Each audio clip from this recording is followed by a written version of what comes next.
All right, so welcome everyone. According to Helene of our credentials committee, we are at quorum, and so I can call the annual meeting of the League of Women Voters of Chicago to order. The first thing we have to do is adopt the agenda, which Melanie just dropped into the chat. So does anyone have any questions about the agenda?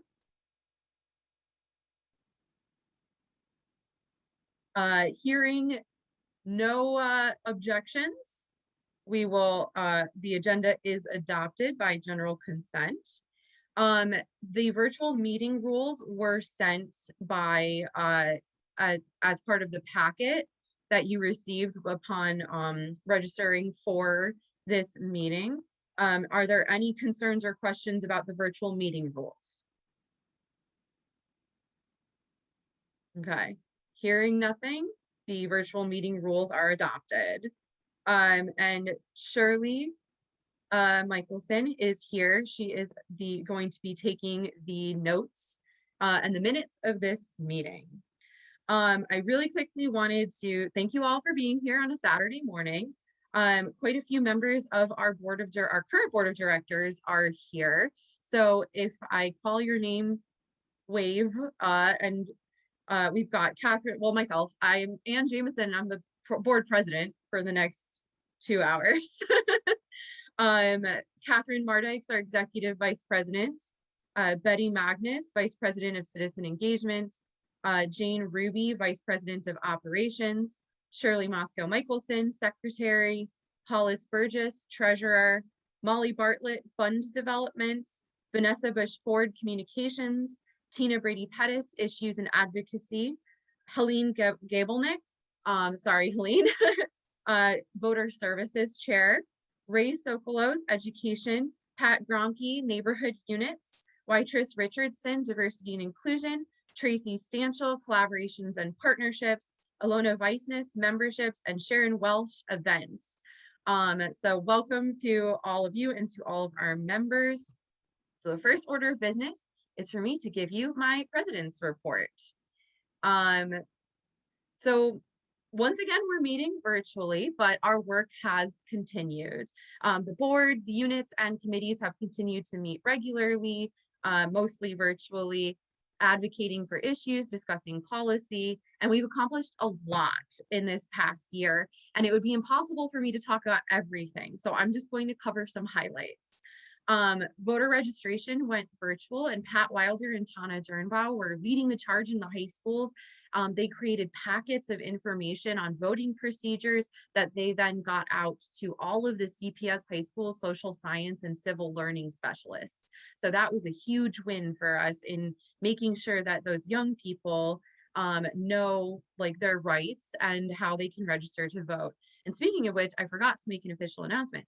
If you are interested, from noon to 5, there is a March for Our Lives downtown at Federal Plaza, and Catherine and Julia are heading down, and they're planning to be there along 1. And they said, if you want to meet up with them, meet at the marble benches at the northeast corner of Federal Plaza along Clark. And Catherine, if you can drop your phone number in the chat one more time so that people know how to contact you, they're going to plan to be there around 1 p.m. Speaking of young people, after the passage of legislation by the Illinois General Assembly in the spring of 2021 to create an elected school board for the city of Chicago, the Daytime Education Committee, led by Ray Sokolow, hosted a briefing with one of the sponsors of the legislation, State Senator Robert Martwick, and WBEZ's Kate Grossman, to explain the new law, how the election of board members will work beginning in 2024, and the effect of this legislation on Chicago schools. We also were involved in explaining another piece of legislation when City Council passed a bill to form a civilian commission to oversee the Chicago Police Department. So the Committee on Civilian Oversight of the Police and the Union League of Chicago co-hosted a Chicago in Focus event featuring the newly appointed director of the Community Commission for Public Safety and Accountability, Adam Gross, to talk about what the impact of this law will be and what it will look like. In March of 2022, we held our State of the City fundraiser, which sought perspectives from across the city, both in and out of government, to get a pulse on what's happening in a variety of places. And we had a really great speaker list. So if you guys haven't had a chance to watch that, I believe it's still up. So you can go and watch the State of the City. But we had the Chicago Police Superintendent, David Brown, the City Treasurer, Melissa Conyers-Ervin, former U.S. Secretary of Education, Arne Duncan, former Chicago Inspector General, Joseph Ferguson, and Dr. Suzette McKinney of Sterling Bay. So we had a really wide variety of opinions and perspectives on what's happening in the city. And I will take a larger moment that I personally think one of our greatest accomplishments for the year was the successful implementation of one of the most ambitious projects by the City Government Committee, which was the Zooming with the Alderman program. It began in January of 2021, and members of the committee, along with other volunteers, asked alderpersons a series of prepared questions on the inner workings of government, redistricting, and ways to improve government operations. Interviews identified issues in alder people's respective wards and asked about ways to address them. And this is the first ever comprehensive interview project that provides an amazing inside look, not only at city government, but the operations and policies in the wards and the alder people themselves. This was an incredibly ambitious project, and it took a lot of time and a lot of effort. And I know because I have not been able to volunteer, but I get all the emails. There was a lot of people who were effectively enthusiastically led by Pris Mims, Margaret Herring, and Abigail Nichols. And I want to take a moment to acknowledge especially their work, but also the work of all the people who volunteered to help out with this project, because this was an immense amount of work and a huge accomplishment. And to date, we have 40 interviews. And I believe there's a couple more scheduled. So we will, by the time the new election rolls around, we will have interviewed almost every single member of City Council, which is an amazing accomplishment. These videos are available on our website until August, which is when the candidates for the November election will begin circulating their nominating petitions. So I really highly recommend that you guys take the time to go and look and see these incredible interviews. At the start of 2022, the board developed some priorities for voter education and action on various issues. So I wanted to highlight some of the stuff that was done on those priorities. So League Chicago supported an independent and transparent ward redistricting process, such as the one led by the Independent Chicago Advisory Redistricting Commission. The result of this effort, the People's Map, did garner support from a sufficient number of members in City Council to be considered along with the map created by City Council. And I myself got to present some comments at a City Council meeting, and that was very interesting. We also joined a coalition of more than 80 organizations to advocate for legislation that would allow individuals incarcerated in state prisons to vote. That was spearheaded by Tina Brady Pettis, who is our Issues and Advocacy Director. The Committee on Civilian Oversight was formed in early 2022 to educate League members and the community about policing and implement strategies to bridge the gap between law enforcement and citizens. The Environmental Action Committee sponsored 2 programs in 2022, a briefing reviewing the work of the Coalition of Plastic Reduction and a Chicago in Focus program on the Delta Institute's citywide plan for sustainable materials management. They also provided practical guidance on an ongoing basis on waste reduction and environmental sustainability in the Waste Not Want Not columns for our newsletter. And in addition to their excellent work with the Zooming with the Alderman series, the City Government Committee has continued to identify ways to make city government more transparent and observe City Council meetings. So as you can tell, we've been very busy, and it's all thanks to the tireless work of all of you. So this is my last report to you as the president of the League of Women Voters of Chicago. So I wanted to take a moment here at the end of this report to let you all know how much the past few years have meant to me personally. No, I'm getting emotional, sorry. My time as the president was not anything like I expected. Thanks to COVID, I've never actually led an in-person board meeting. or introduced a speaker at an in-person event. Everything has been virtual, but it has been the ride of a lifetime. And I am very grateful to all of you. Especially, oh God, I didn't expect this, I'm sorry. Especially those that I've been able to spend a great deal of time with. All of you have been instrumental in making me effective as a leader for this organization for the past few years, and I will treasure my time as your pandemic president. I especially want to thank Catherine Mardikes, Helene Gabelnick, Margaret Herring, Pat Gronke, and Jane Ruby, who've always, sorry, it's ridiculous. You guys have always been available to me as a sounding board, and you've passed on so much wisdom and knowledge as I navigated the waters of what being the president of the league was. So thank you guys for all of that. Sorry. I didn't expect this. You know what, while you're cheering, let me just say thank you. Thank you. And you've been amazing, just amazing. And she wanted to continue, but she got a promotion at work. So let's cheer her promotion. True, thank you. Yeah. Her promotion. Her promotion created a situation where she just couldn't attend things that she needed to, and she felt she had to, but she was ready to keep going. And we're gonna take her up, you know, we're gonna take her up a few years from now. She's gonna come back, right? Yeah, thank you. Yeah. Thank you. You've been like just so wonderful. Thank you. Thank you. I appreciate that. So now that I've got it together. And this is Sharon. My hand is up. Yes, May I'm I be almost done with my recognized? report. Did you have something to add?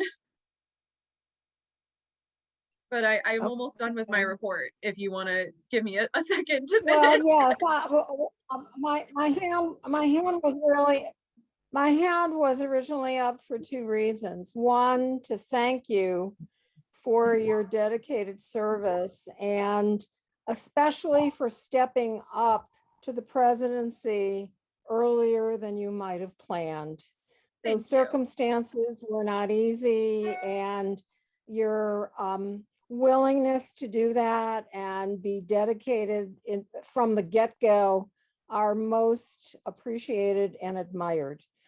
But I also have a question. Okay. And that is, you said in your report that the aldermanic interviews will only be on the website until August. Why? Because some of those alder people may be running for re-election. That And is, those, yeah, that is why. and those interviews become important information next year. I believe the decision of the city government committee was that it would be unfair to people who were challenging to have those interviews still up. But we can certainly discuss that later. No, we voted differently. We voted differently. Okay. voted that we're not promoting, but But they will still be up. call Okay. historical documents, the same Right, that's what I mean. videos for They will State still of be the up. City. Videos for State of the City have candidates in them as well, Yeah. but we will not be promoting them. Okay. No, I'm there not we go. talking about promoting, but as They will still historical be up. documents, So I was those incorrect. interviews become important. Yeah, I was incorrect. They will Okay, still be so- up. They just won't be so they promoted. will be up. I Thank didn't you. have that Thank you. information. And So again, and thank you again for your service. Most Thank you. appreciated. from the thank get-go. you. So I will leave you all with a little quote, because I like to do that at the end of my president's reports. The primary is June 28th. The federal elections are in November. Right after that, there's a Chicago general election in February. So the work is still continuing. And I found this quote by Sojourner Truth that really hit home to me in these times, because not only are there more elections upcoming, but there's a lot of uncertainty about the rights, especially of women, going forward and through this. So this quote really spoke to me.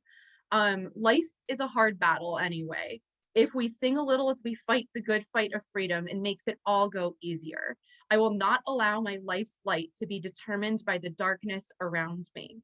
So I may not be the president after this, but I'm not going away. I'm still a member, and I'm hoping that I'll be able to continue to volunteer along with all of you at the many events and activities that I'm sure will be coming up for the league year, and continuing to advocate alongside all of you. So thank you. And thank you guys for all of the nice notes in the chat that I've seen coming in as I wept hysterically in front of all of you. So there we go. Well, will give me a few minutes to pull myself together by hearing from Senator Carol Moseley Braun, who is a league member. And she is introduced by her close friend and our Vice President for Issues and Advocacy, Betty Magnus. And this is pre-recorded. So I'm going to go ahead and share my screen.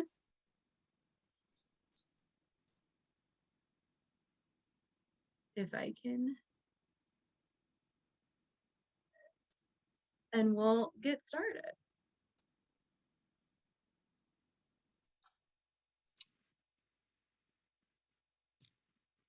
Good morning.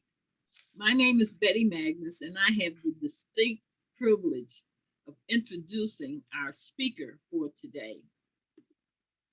I am so proud of her. When we talk about people who were first, she's had so many firsts, I just don't know what else she can do without being another first.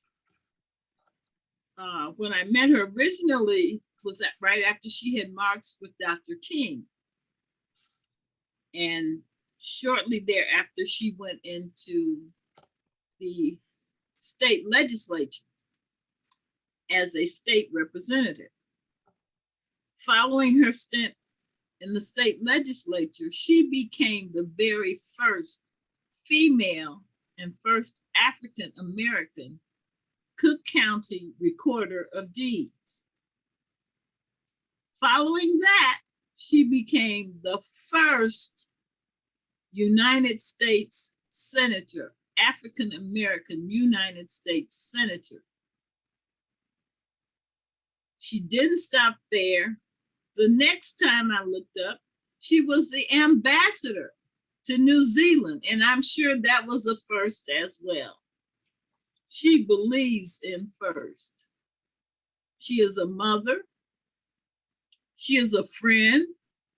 And I don't know how many of you know that she had a coffee plantation and sold coffee, which I used to buy in the Jewel, that was made by Carol Moseley Braun. Without going any further, I do want to say, if you ever want to know anything about the beginning of the United States Senate, have a talk with Ambassador Braun. So without any further ado, I don't want to take up her time. I'd like to present to some and introduce to others my friend, Ambassador Carol Moseley Braun. Thank you, Betty. That was lovely. I really appreciate it. And we are friends and have been for many, many years. So I really appreciate that introduction. I want to thank also Catherine for inviting me. I have the highest regard for the league, and I'm happy to have this chance to chat with you for a minute. It's not a prepared speech, but I will do my best to communicate my message to you today, which is I hope every league member will commit to being a disciple for democracy, because we live in such perilous times right now. People don't know. Many people don't know why democracy is important, what the issues are. And frankly, I mean, I know we passed the hearings, but they're going to televise the January 6th Commission hearings on television on the 10th, I guess it is, of this month. And so I'm hoping, however, that in addition to whatever testimony you've heard, we're talking before the fact of the hearings, and I know this is being presented to you after the fact of the hearings. But the point is that I think the most important thing we need to do is to get to the American people and in their homes and their kitchens and whatnot, and explain to them why this is such a big deal. I actually heard one commentator, actually a very powerful man, referred to it as a dust up. January 6th is a dust up. I had occasion to go to Washington on the 20th of January for the inauguration. And I actually got to see first up close and personal what they had done. And it was heartbreaking. I had never seen the Capitol that way. I worked in Washington for 6 years, as you can imagine, but I had never seen it like that. And it was just heartbreaking that this could happen in the seat of our government. And I think, however, and the point of this speech today or talk today is to convince each and every one of you, A, that it wasn't a hoax, B, that it was very serious, and C, that it really is an assault on our democracy. And what I want to do is drill down into why that's important. It's important because we got to get back to the basics, back to Betty saying, me doing a history lesson, because frankly, it is in the history that the gravity of this situation where we find ourselves right now becomes evident. The framers of the Constitution thought we're doing a very novel thing. I didn't see Hamilton, I didn't get a chance to see it, but you had a bunch of young people, because they were young people, kids, getting together and doing something that was wholly unheard of in the world that they lived in. That is to say, they were forming a government that was based on popular support, that was for the people, by the people, and of the people. It was from the bottom up and instead of the top down, which is what the world at that point had always been accustomed to. Kings had claimed a legitimacy of their dominion, of their authority as given them by God, and the world bought that. And the framers of our Constitution said, let's try something different. They took it from the thinkers of the French Renaissance, who were saying that popular rule was the way to go, and that popular input into decision making was important. And the reason it's important is because it recognizes the humanity of each and every person. It recognizes that each and every one of us has a God-given right to have something to say about how we will be governed, about what the rules will be. And that's why voting is important. That's why participating in democracy is important. But unfortunately, since I guess it's the 70s or whenever, they stopped teaching civics in school. And when that happened, I think a lot of the basics, the fundamentals about why democracy is important began to get lost. And I think it's up to us to bring it back, and to league members, because league members are all over the country, are in chapters in every town, every city, every state. And so the more you can get to your neighbors and friends and explain to them why democracy is important, the better I think we will be in protecting and preserving ours, because it truly is endangered. There are a lot of people, and around the world we're seeing people who prefer to just be told what to do. And frankly, that's what Vladimir Putin is relying on. We are right now in one of these crossroads, as our president likes to say, that this is a fight, a worldwide battle between democracies and autocracies. And he's right, because all over the world, there are people who would just as soon turn over decision-making and control of their lives to a strong man or a strong person to just tell them what to do. Whereas democracy, again, if you look at Abraham Lincoln's speech at Gettysburg, democracy comes from the bottom up, and it's government by the people, of the people, and for the people. And we have to keep that centermost in our thoughts, because particularly as we go through what happened in this country on the 6th of January, it really was an insurrection. And it really was people deciding that they were not accepting the peaceful transfer of power. They were not accepting the rule of law. They were not accepting the results at the ballot. In fact, they've been going around saying it was a stolen election, and the big lie is that Donald Trump did not win. Well, you know, that's not what the mathematics says. That's not what the election authorities in the various states say. And that's not reality. That's all a bunch. Again, I don't want to make this partisan, but because it's not a partisan issue. It's an issue of patriotism, an issue of what makes us Americans.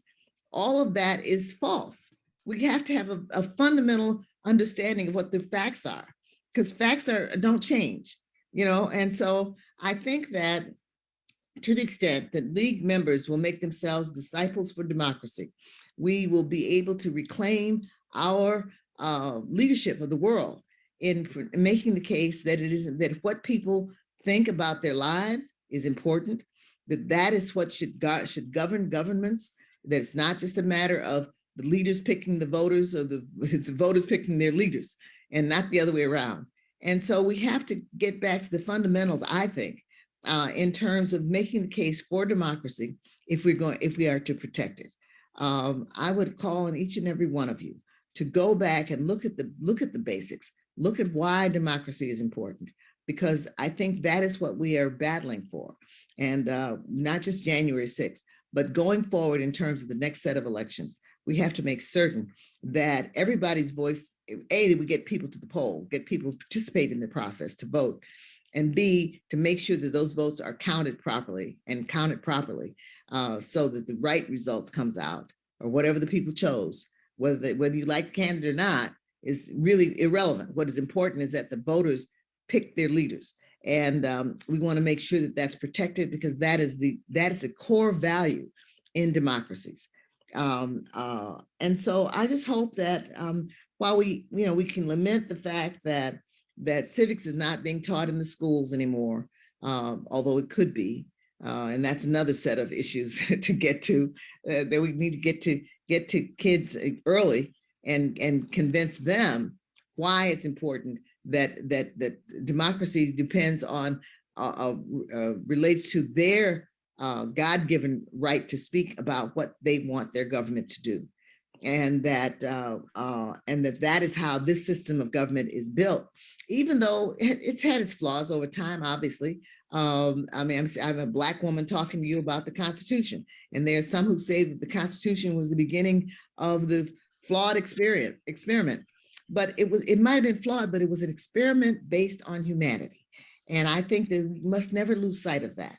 And so I think that to the extent that you can be disciples of democracy, that'll be a very positive and good thing. And that will make what happened, the January 6th incident, never happen again in this country, and will provide leadership for the rest of the world in terms of how a true democracy operates. Thank you all very much. I'm so honored to have been asked to speak to you this morning.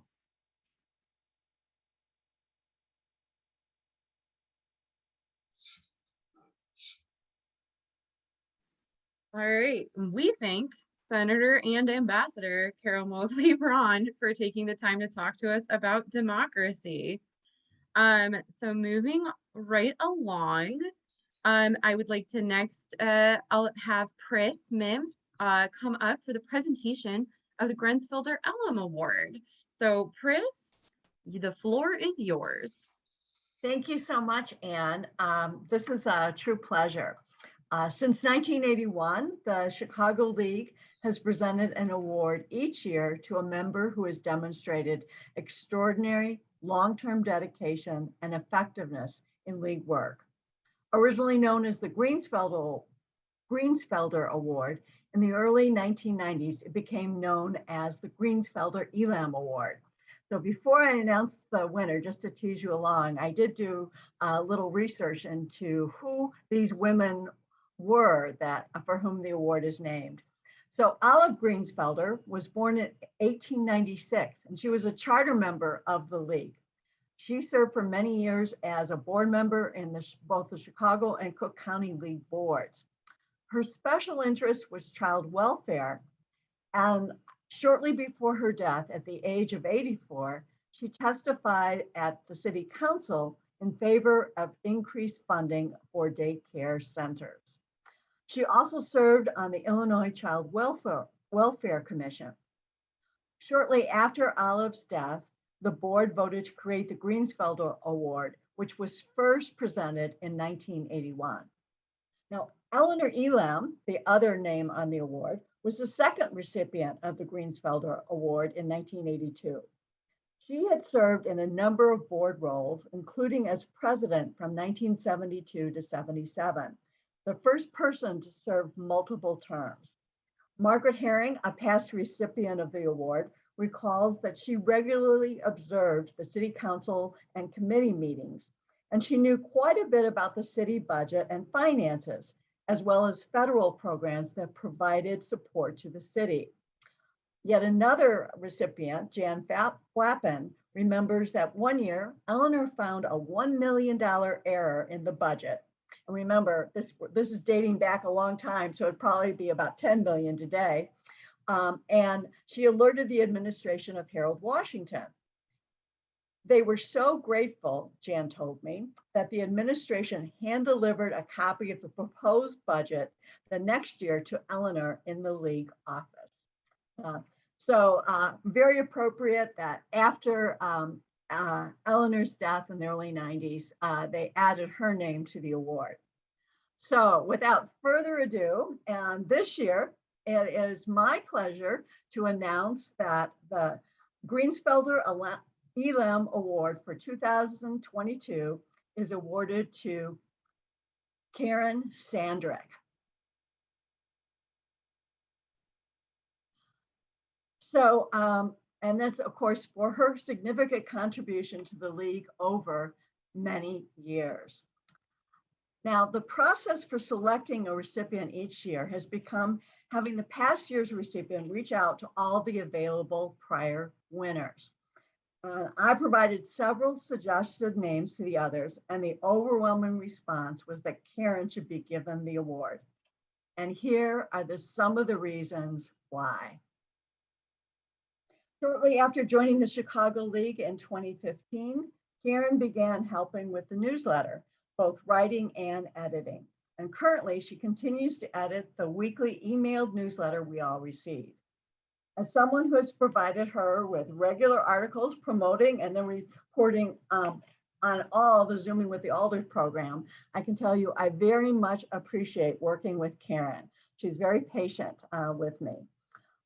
Karen also, when she first joined, quickly became involved in helping with programs such as Chicago in Focus. It was natural then that she served as Vice President of Civic Engagement from 2018 to 20, where the primary duties focus on outreach to others. In that role, she helped organize the monthly briefings and other programs. She also became involved as one of the League's representatives in the early days of the effort to create a People's Commission to redraw the ward map for Chicago. And it was Karen's idea, and she helped spearhead a Chicago League annual report for both members and the public. As Karen told me, having such a document not only is a useful communication tool internally, it also is helpful in securing grants for the League. And I like to mention that while this isn't a League activity, Karen is also an author. Her 2017 book, The Pear Tree, while fiction, describes actual incidents that occurred in 1942 and 1943 in Nazi-occupied Czechoslovakia and Germany. Quick commercial, I got my book on the Apple Store bookstore, and I think it's also available on Amazon. Karen has also adapted her book for both a television pilot and a screenplay, and hopefully one of those will be picked up. Karen is in the process now of securing a publisher for a sequel set in 1948 that also tells the backstory of the characters from her first novel. And she's already at work on a third book. Now, sadly, Karen could not be with us today, but she did provide me with these remarks to share with all of you. I am truly thrilled and honored, Karen told me, to receive the 2022 Greensfelder Elam Award, and somewhat surprised. As a writer, I'm used to being in the background, searching for new words and new ways of expressing ideas, continually polishing, listening to the rhythm in my head that says, yes, you got it. That's the way to write it. Previous awards given to me have singled out a feature article or feature or book that was the result of that solitary process. The Greensfelder Elam Award is so different, and it tends to acknowledge, and here I'm quoting from what I've seen before about the award, quote, extraordinary long-term dedication and effectiveness in League work, unquote. Yes, it acknowledges my contributions to the Chicago League, as news editor, as well as my work in citizen engagement and organizing events, etc. But more than that, it reflects the contributions of other league members who work with and alongside me and make me look good. As you all know, the League of Women Voters is a team. Experienced members provide a patient and supportive environment for newcomers who know little or next to nothing about the inner workings of city government or how to engage others in advocacy. Newcomers, on the other hand, provide energy and new ideas. It's a group effort from start to finish. So I would like to thank all of you who have helped me along the way and who continue to work with me on projects. It is indeed an honor to receive this award. It's one I share with many. Thank you, Chris, so much. And congratulations to Karen. Like Chris said, unfortunately, she couldn't be here, but she's a very deserving recipient of this award. And you were too, Chris, so thank you.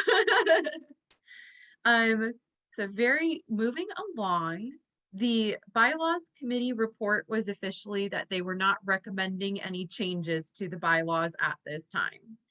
So we can kind of move past that to the nominating committee. Melanie, if you would like to talk, I will share my screen with the slate. Great, thank you so much. Okay, so here are our nominees for the various positions. Okay, so I suppose I'll start by reading them off. Okay, so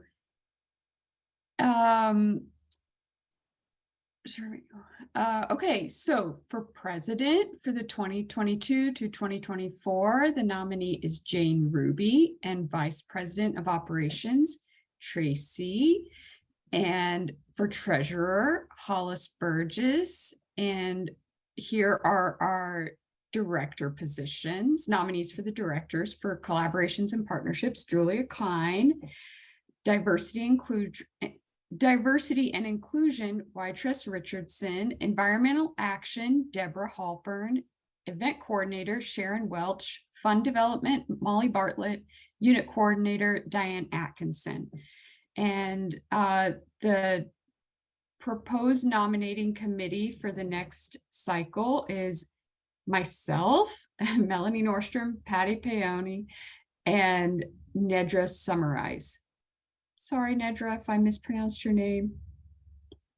And full bios for all of our nominees are available on our website. They should have been included in the package. And I got a note that was a little small to look at, so I'm up in it a bit, and hopefully that will help. At this time, thank you, Melanie, for all of your work and for the rest of the committee's hard work. I know it's not easy, especially in an all virtual setting, to find people who are willing to volunteer to be on the board. So you're doing fabulous. At this time, if there are any nominations from the floor, just as a reminder, if you do want to nominate someone from the floor, you should have consulted them ahead of time. But I will allow a few seconds if you have a nomination from the floor to be dropped into the chat.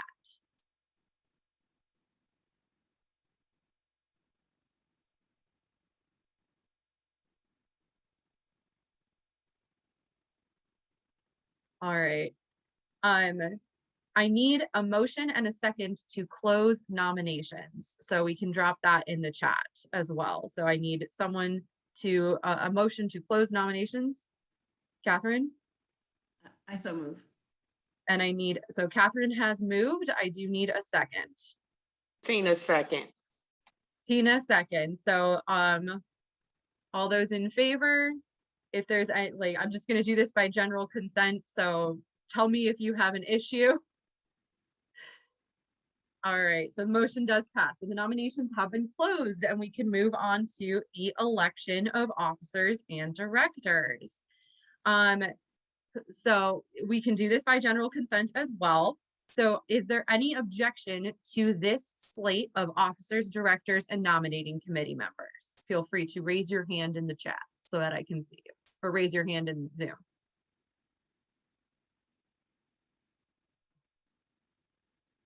Hearing no objection, this slate has been elected. So congratulations, everyone. I want to thank Pat Gronke and Ray Sokolow, who stepped up this past year and were appointed to board positions and completed their cycle. And I want to welcome Julia Klein, Deborah Halpern, and Diane Atkinson to the League of Women Voters Chicago Board of Directors. I'm excited to see the work you do. All right. Thanks, guys. I'm going to go ahead and stop sharing my screen now. Okay. Moving right along. Hollis, the treasurer's report. Do you need to share your screen? No. All right. You may begin. I'm going to make this short and just stick to factual things because I think there are questions that are going to come up during the budget section that might relate to my report. At the moment, we have in our bank about $68,000.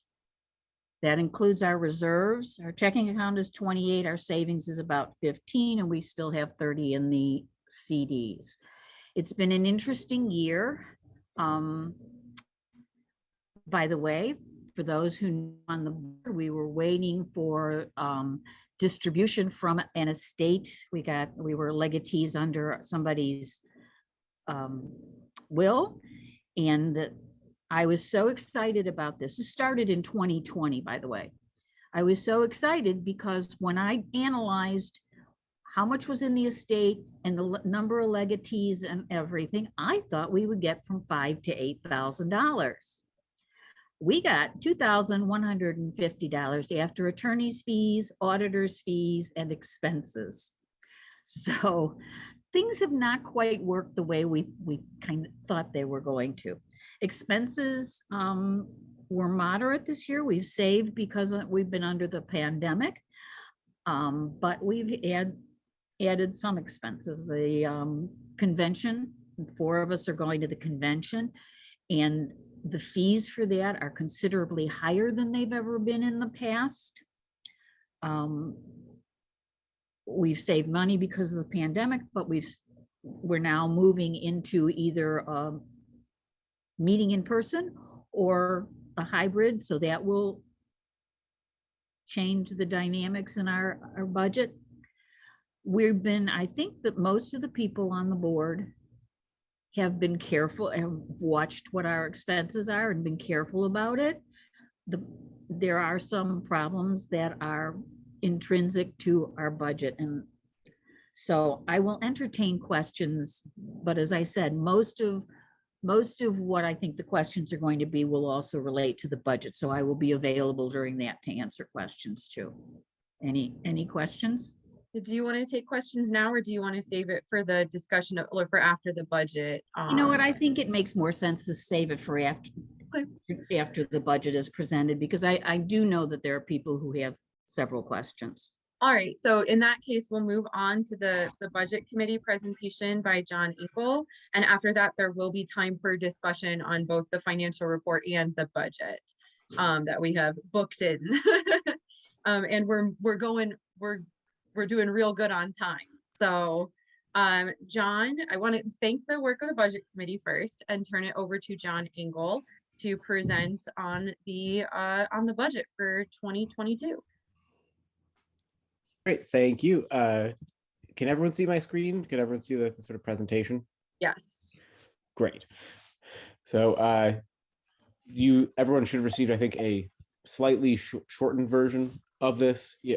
So to move quickly through everything that needs to be done, like as Hollis highlighted, I think there will be this is sort of the topic where like discussion is merited, and there's a lot of sort of long-term planning stuff that the league can do to address sort of existing budget issues and sort of thrive, but it's all like, but like I'll also like pause a couple of slides here to like sort of highlight a few things that are like just important to note, and also give some clarification, because sometimes things can look worse than they actually are, because as Hollis pointed out, like in her treasurer's report, the in past years, the league had been receiving like single grants from an organization.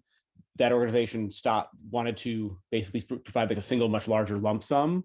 So the league's overall resources expanded, but that income stream doesn't exist anymore. So that's sort of where going forward we need to start thinking. So like in terms of what our objectives for the year ahead is to sort of begin to give suggestions for how to begin that process, but just to try to formulate a budget based on past years and to try to give each committee and each group within the league the ability to really do what they want to do and to achieve the sort of the long-term goals of like making our democracy better. So in terms of just like a brief financial review, as I highlighted before, expenses exceeded income again this year, and as you can see sort of on the chart on the right, the overall sort of financial resources available to the Chicago League has been dropping, but it's important to recognize that a couple of years before then is when there was a large spike in it. So we have a leeway we have basically some runway to find to plug that gap and to find either one large donor who can or grant that can be consistently gotten, or multiple smaller ones and other sorts of funding streams. But it is an issue of importance that the league should be addressing. I know that the fundraising committee is working on a lot of stuff, and we as the budget committee, outside of technically our lane, but would like to provide like a little bit of advice on how that might be achieved. I think everyone has the overall planned versus actual, and then the actual current budget. I don't know if we need to run through like the full set of line items, but as the other slides show, and as sort of the income statement section shows, there was a net revenue was exceeded by net costs, and many of these costs are fixed costs that are very important ones, and I believe that there is room for discussion, as I think Hollis can speak much more fluently to, in terms of how to make ends meet effectively. And I think that the main thing to be focused on, at least goal-wise, is to, when you're dealing with a deficit, there are two ways of fixing it, are either cut costs or grow revenue. And we think that the growing revenue side is the much more appealing way of doing it, because we don't want the league to lose any of the important things that it's doing. So one of the issues here is that the obvious way for most organizations would be grow membership, but the league only really receives, the Chicago League only receives a relatively small segment of each membership due paid.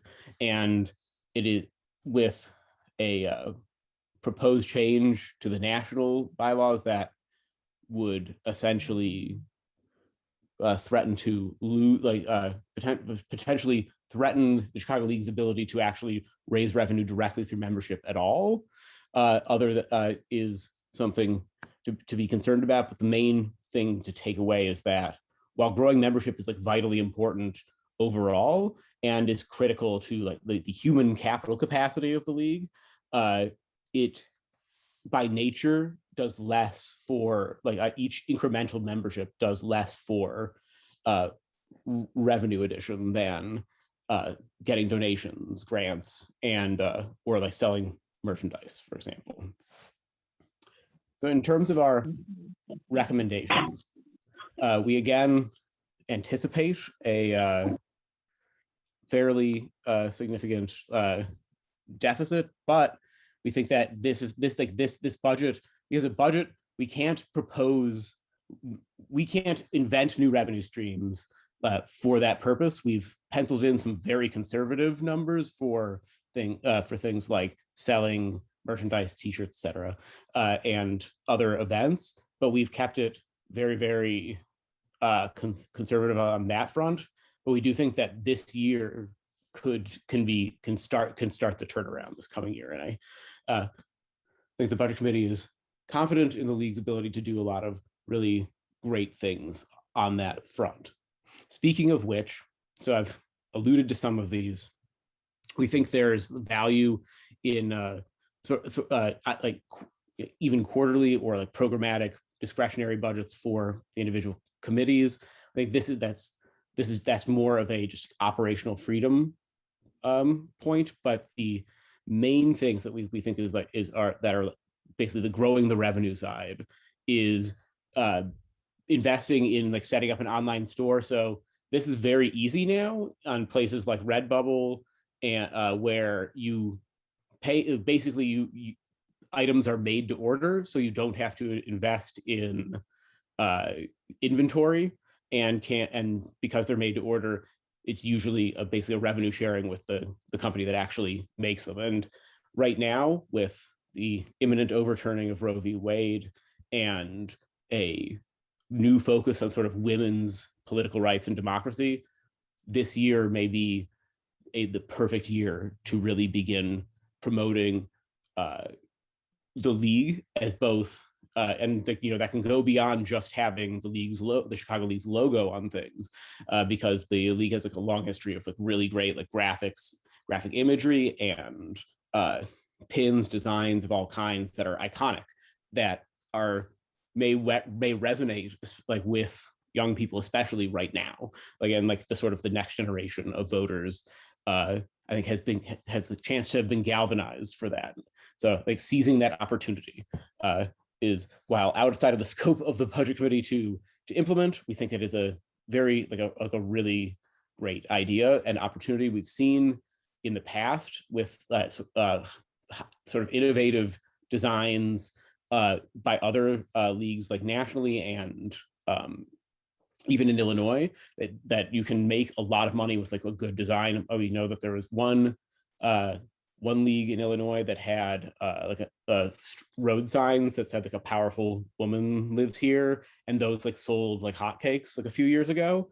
I think that's just one of like an infinite number of like great designs, and I know that like if empowered to do so, this league can do some great, can put together some great stuff that would also help get the brand, like your brand, so to speak, out there.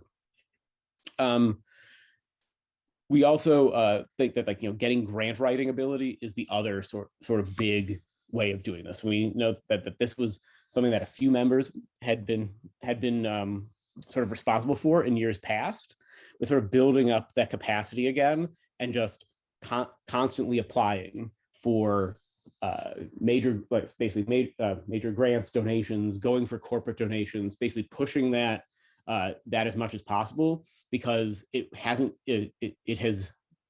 that priority has been sort of defocused over the last few years for multiple reasons. One being that a global pandemic made life difficult for everyone.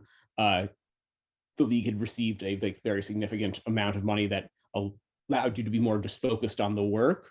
And also the people who were mostly responsible for leading grant writing efforts are no longer with us for the most part. So that all three of those have conspired against creating that revenue stream. We think that it is something that can be done. I've have some experience myself, in that sort of grant writing side, and would happily work with whoever else wanted to on the sort of building that up. And it's these are going to be, any change will have to be a multi-year sort of concerted effort. We have time, not a ton of time, like a few years, to get to our previous sort of developmental capacity. But I think tomorrow starts today in that regard, and I hope the budget committee and the Chicago League as a whole will be able to help facilitate that growth.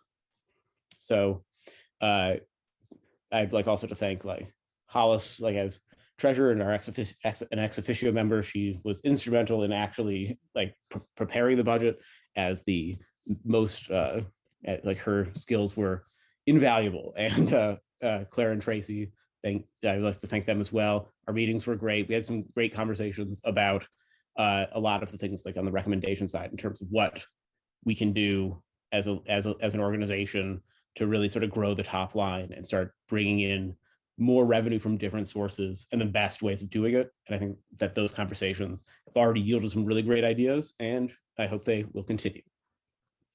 So I think we can pivot to questions.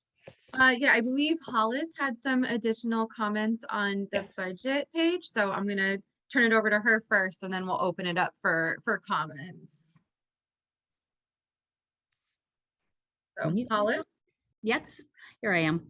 I want to give people some background and some history. There are people who have been asking questions and there's been interchanges, but a lot of people who are on this at this meeting have not been privy to it. The first is the understanding that budgets in the past have had deficits. The year I came in as treasurer, the budget that had been passed that I was first under had over $10,000 in deficits listed. It was a deficit, but it was listed as transfer from reserves. That's what all this gets listed as. The presentation of the budget, the form that's usually used is a net. Your revenues equal your expenses. And the way it was done was to put a line under revenues saying transfer from reserves. So it was not very apparent, I think, to a lot of people that reserves were being attacked, so to speak. So it was kind of misleading in that way. That was the first thing. And quite frankly, with John, last year, he managed to change it so that we do present it so that the deficit that's there is front and center. It's not hidden in a line item. It's not, you don't see that everything's balanced. You see that, yeah, we're dipping into reserves. We need to address that. The second thing that he alluded to was the Davy Foundation. Previously, the Davy Foundation money came in at $10,000 a year, so it was a line item of income. When they decided to dissolve, which was 2019, whatever it was, they graciously gave us a $50,000 grant, which was to take us $10,000 a year for 5 years so that we could find a substitute funding source. So the budget and the way John had to do it couldn't show that as an income line. It had to show it as a transfer from reserves or a dipping into our CDs as it happens. So they used one right away. We put 40 into CDs, and in 2 years, we've only actually had to access one of those. So we still have 3. So we're spreading them out a little farther than we thought. The biggest thing that nobody addresses is that we took a non-paid student intern and turned her into a paid contract worker. And that added, I don't remember the exact amounts. It happened right when I was coming onto the board and doing some stuff for the board. And that moved, and I don't know what she was paid in the beginning, but that added a drain on the budget of over the past few years, it's been $10,000 to $20,000. I can't find any indications that there was a deliberate effort to find a funding source for that addition to the expenses. So that's reflected in this budget now. And as John has tried to say, it's front and center. So that right away 3 or 4 years ago, you started adding $10,000 to a budget that was already kind of marginal. And you can go back further to 2016 when we had a super increase in membership. And since we're only taking $10 out of every 75, that gave a little more money to go into reserves. In addition to that, there were other things that happened. There was some internal board issues, and thank God for Ann, she stepped up. But I think the board in general, and as a result, because of the board, the General League lost a little focus at the time, and it took energies to get us back on track, just generally, let alone looking at fundraising as a major issue.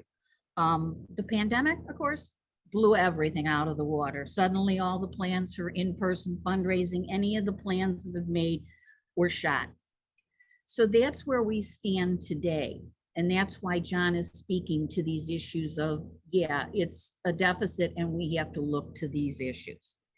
Having said all that, we did really, and the other thing, we did really well on the 100th anniversary, but this past year, the state of the city, despite all its hard work, did not make as much money as was budgeted for it. So I think, I don't know. I'm looking at my notes here because I'm not functioning well today.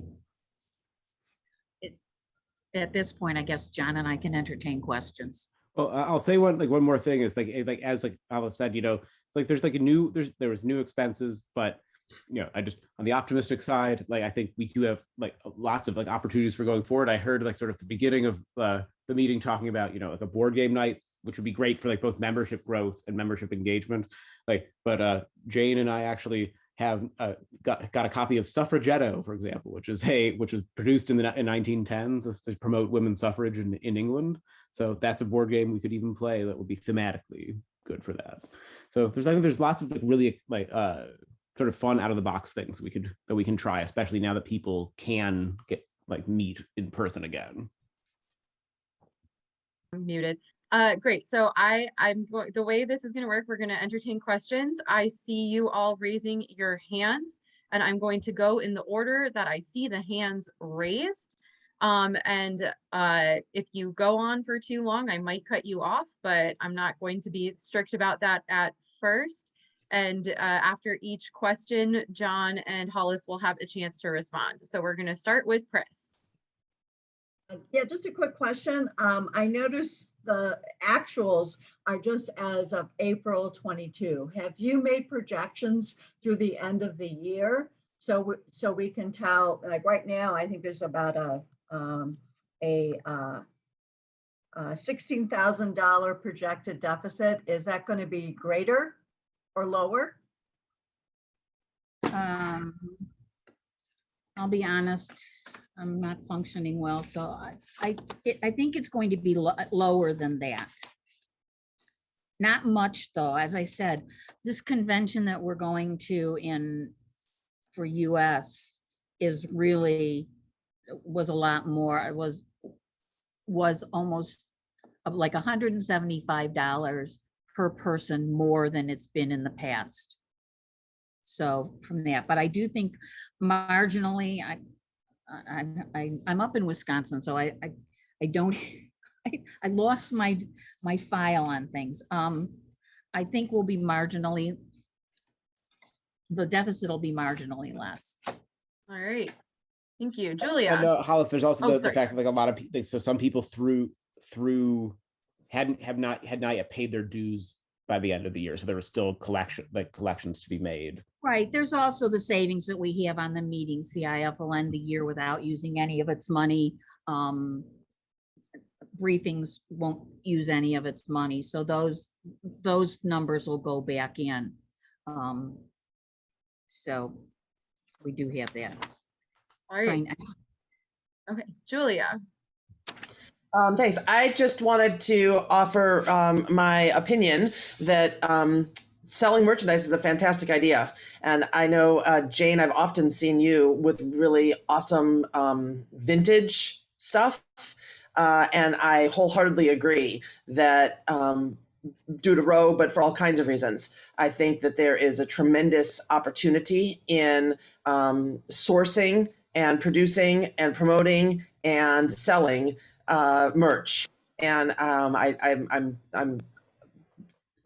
good idea. I just wanted to offer that. Awesome. Thank you, Julia. Abigail. Oh, you are muted, Abigail.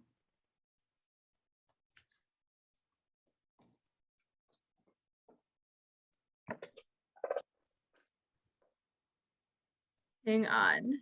I think if I ask you to unmute, it will pull something up. There we go. I'm okay now? You are good. Oh, hi.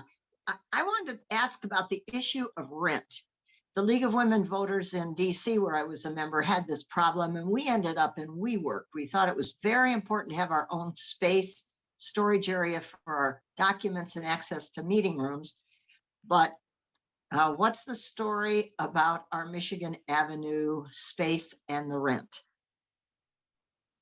Basically, we're locked into we have a 5-year lease with state.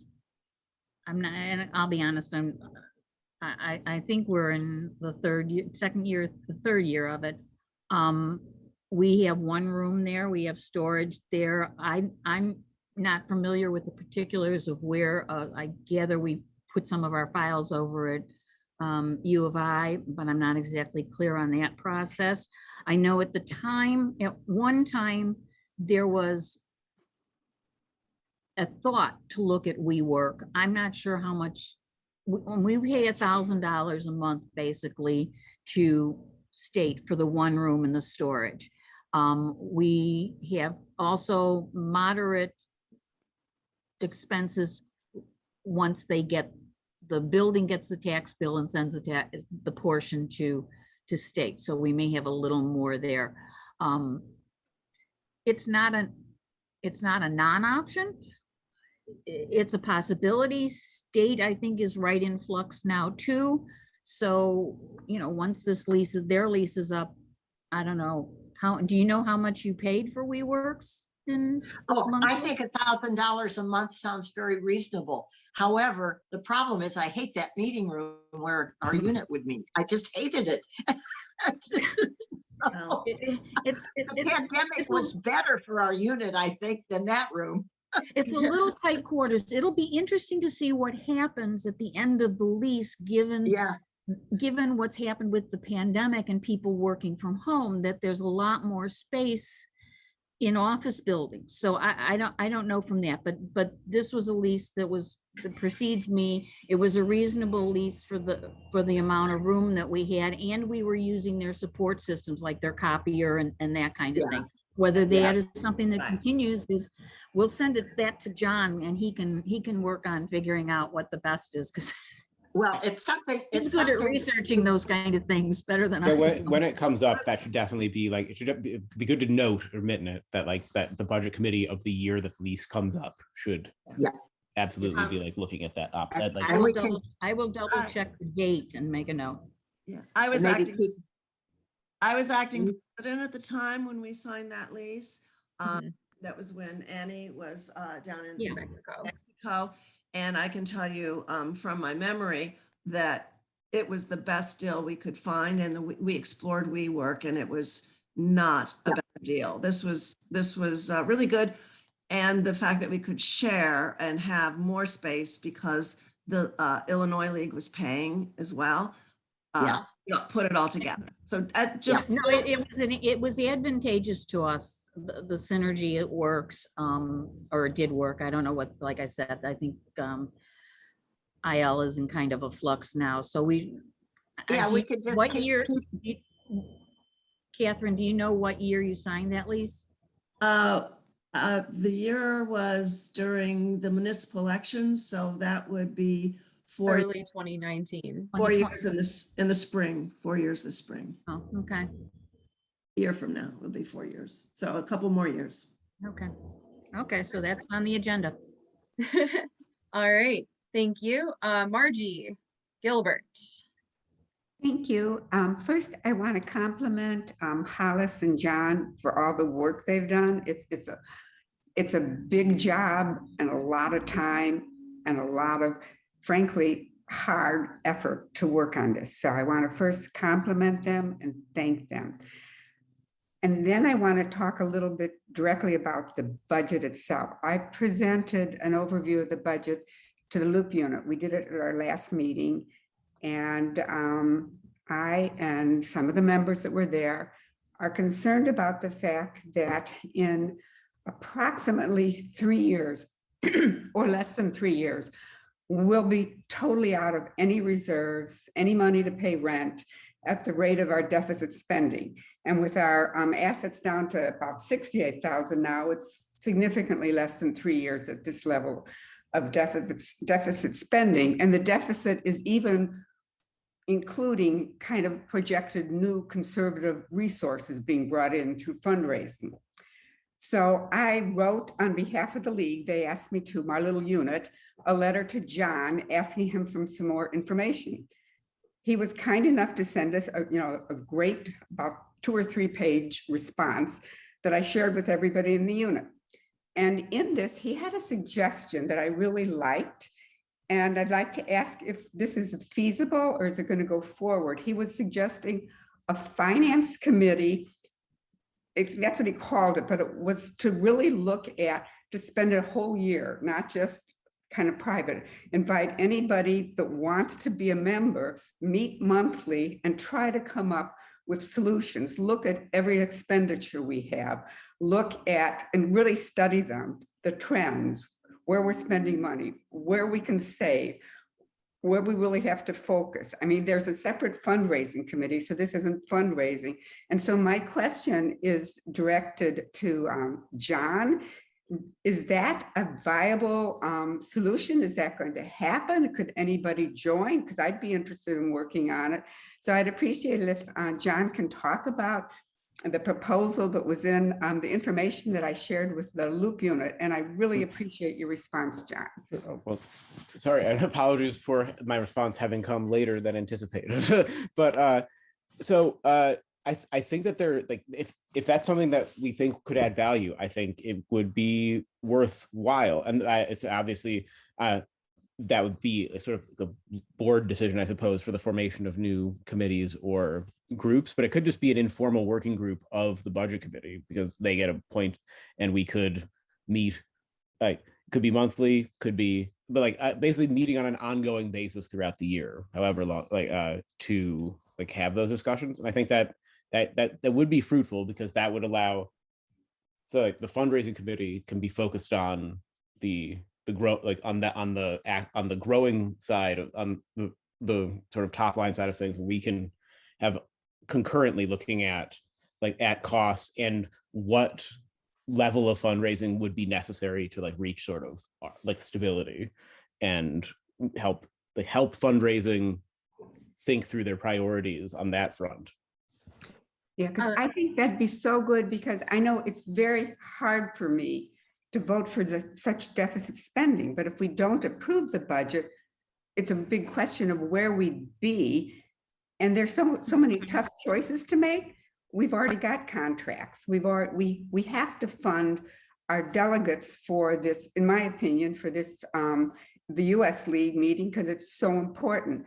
So I would really, I volunteer to work on such a committee, and I think it should report like maybe monthly reports that could be in the newsletter of what they're looking at and make it very open so we can all work to make us, because if we fold because we spend so much money, because in 3 years we'll be out of money, where does that leave democracy and our work for democracy? So just, I really urge the board, like a direction that we establish the committee and it meets monthly and we report in the newsletter so everybody can follow it and jump on board and know ahead of time what our financial situation is. Because without funding, we can't work. Thank The you, only- Margie. Yes, go ahead, Hollis. The only problem I have, I mean, I think and we kind of floated it last year, was having the financial review committee that would be able to jump in whenever and to look at the finances and make suggestions. I'm not sure, you know, you go with your budget and go with your program. I'm not sure that monthly meetings are necessary, but what concerns me is that you're talking about adding a third committee. You've got your fundraising, your fund development, which is broader than just, I mean, it's fundraising basically, but it's developing a plan for going forward. You've got the budget committee. The budget committee, you could expand that. And granted, it's in the bylaws that you're supposed to, you know, appoint it at a certain time. And then you've got then you're talking about adding this third committee. If there's no interaction and synergy with these committees, everybody's going off on their own and doing things and coming up with things. And the only thing that happens is, I don't want to say resentment, that's too harsh a word, but it does lead you to inaction because there's so many different thoughts going in. So if you're going to do something, have a financial review committee oversight maybe to fund development so that, and to budget, so that all of the pieces are put together. You're not making an analysis based on what you've seen in this little committee, but you know what's happening in this other committee too. So is this problem that I'm raising here actually being solved over on the other side? So I think some sort of analysis of what's really needed should be done. Yeah, I think the basic core concept of taking a hard look at our budget is a good one.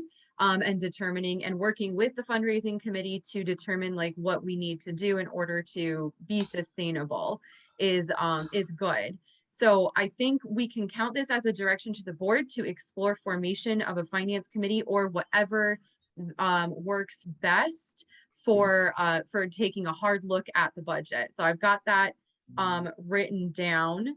And yeah, Julia, like I think perhaps at like the next board meeting that you guys have, I'm putting stuff on your plate now that I don't have to do, that this should be a discussion to determine, is it best to have a separate finance committee? Is it best to have a budget committee be appointed now as opposed to in December to do more work on what next year's budget looks like? How will they interact with the fundraising committee? That should be a discussion that the board has. The problem with that is that the budget committee is in the bylaws in a specific way. So that is true. Again, so and I'm not saying that it's wrong to look at this, but understand that if you look at it and it's decided, it may require a bylaw change. Okay, that is good to know. So that is something to add to your discussion. Thank you. Sharon. I want to add some background. Some of you may or may not know, I served for 6 years on the state board of the league.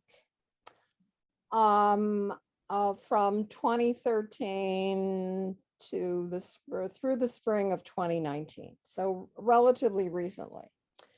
And I was on the board when your lease was signed, when we signed the lease. I'm not sure, but I think the state league signed a 10-year lease. Where rent could be increased depending on what the owner wanted. Let me just add, that's correct, Sharon. It was 10 years. I was going to say that. Not 5. Okay. It's 10 Thank years. you. Okay. And so I until recently,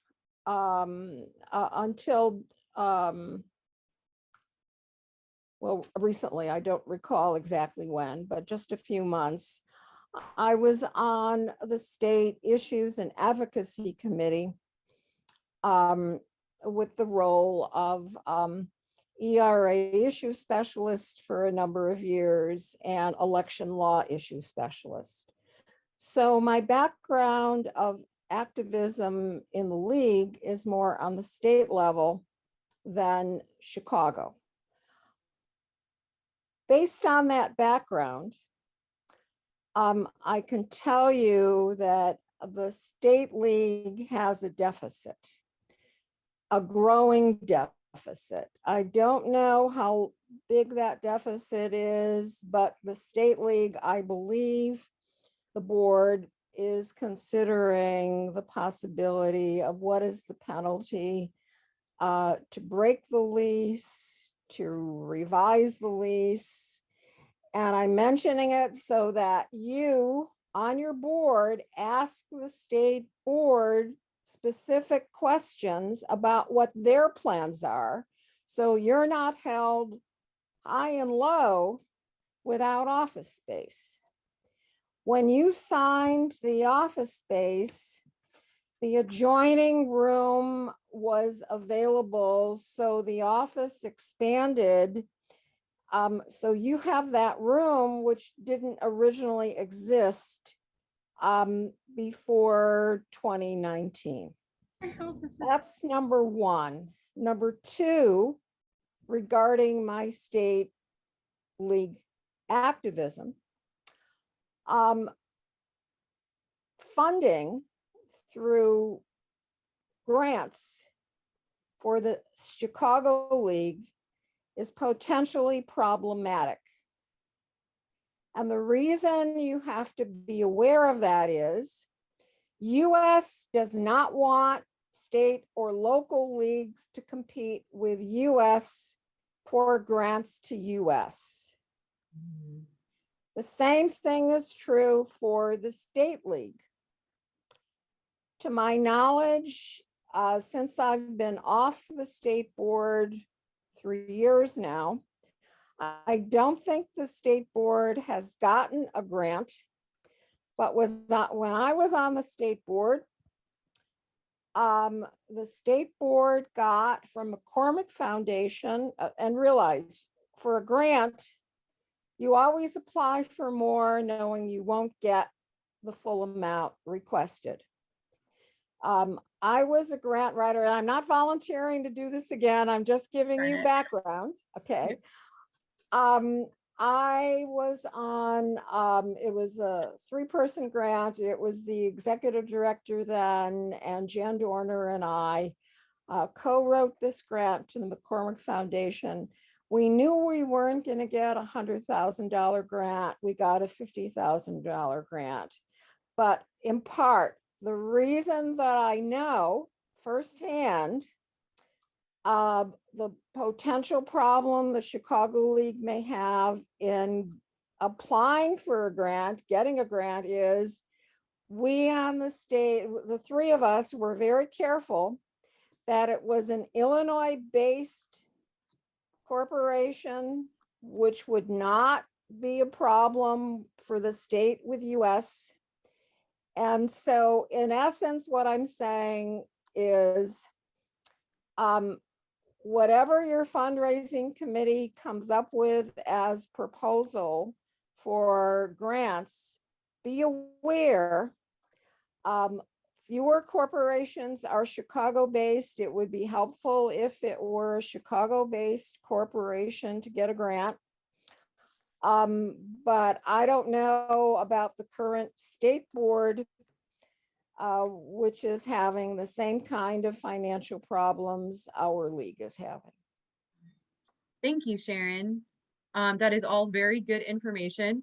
And I know you said you're not volunteering to do more grant writing, but can people contact you if they have questions? Yes, they can. Yeah. Excellent. Yeah, and I know that may be time consuming, but and I think somewhere I have, and McCormick is another possibility. Right. The guy who was head of McCormick is now with Civic. He's still based in Illinois, but is not with McCormick. But McCormick has been very friendly to the league in all sorts of ways. Yeah, I just to, if I may, like on that, I think you're at 100% right that it would be largely like be more difficult and like more wasted effort to be focused on the sort of like national foundations and being more targeted at Chicago. And I think there's also the league. This is one of those things where it's time sensitive, where a lot of corporations are trying to thread the needle with, like, with Roe, in terms of they don't want to alienate people. The league is actually almost perfectly positioned to get sort of corporate donations where you can take whatever, like, be where a donation from like a company is good because they're supporting democracy and so like sort of addressing that issue without having to address it directly. I think that's I think the focus of grants for the Chicago League should be civic education focus. for sure. No, absolutely. I meant that more as just so like sort than of Roe branding. and the demise of Roe. And I say that for those of you who don't know my background, I'm professor emeritus of history and political science from Harper College. So I have more government and US history information that sometimes I wish since 2016 I didn't have. But I'm also very political in the sense of I've been following what's been going on before and since January 6th very closely, and not just with Roe. The fact and realize an outright gift has fewer strings attached than a grant. Grant writing from corporations, you have to really know what each corporation's modus operandi is and their deadlines. Their deadlines are 6 to 9 months before the grant is issued. So there's a time lag. And so I think that has to be researched. Which corporations, which companies are willing to give an outright grant? Who is the contact person? What kinds of grants have they given in the past? And what about outright gifts? All important. Thank you, Sharon. Sure. Yeah, Rochelle. Hi, good morning. First, I want to thank Hollis for all her work this past year. I want to emphasize how difficult it has been to convert our records from the 501c4 to the charitable organization 501c3. It was a monumental task to accomplish that, and I do want to recognize that. My specific point is regarding the PMPs. And I realize the US is looking at the whole restructure, and that will be addressed at the convention. But I'm wondering if it is possible to quantify how much work Chicago League is doing in keeping track of education funds and projects that used to be done by the Illinois League, and if that can be quantified, and if there could be a discussion with our board and the Illinois board of maybe making a modification to the Illinois PMPs that we are paying. Even though I'm mindful of Sharon's recent comments of that the Illinois League also has a deficit. So I just want to put that out there for possible discussion, since we are operating our own 501c3 right now.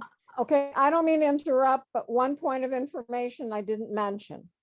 Currently, the State League has no paid staff. There is no executive director, and Marlo, who is administrative, I forget her exact title. I worked with her with the 2018 US convention here. There was no paid staff. Can I interrupt for a second?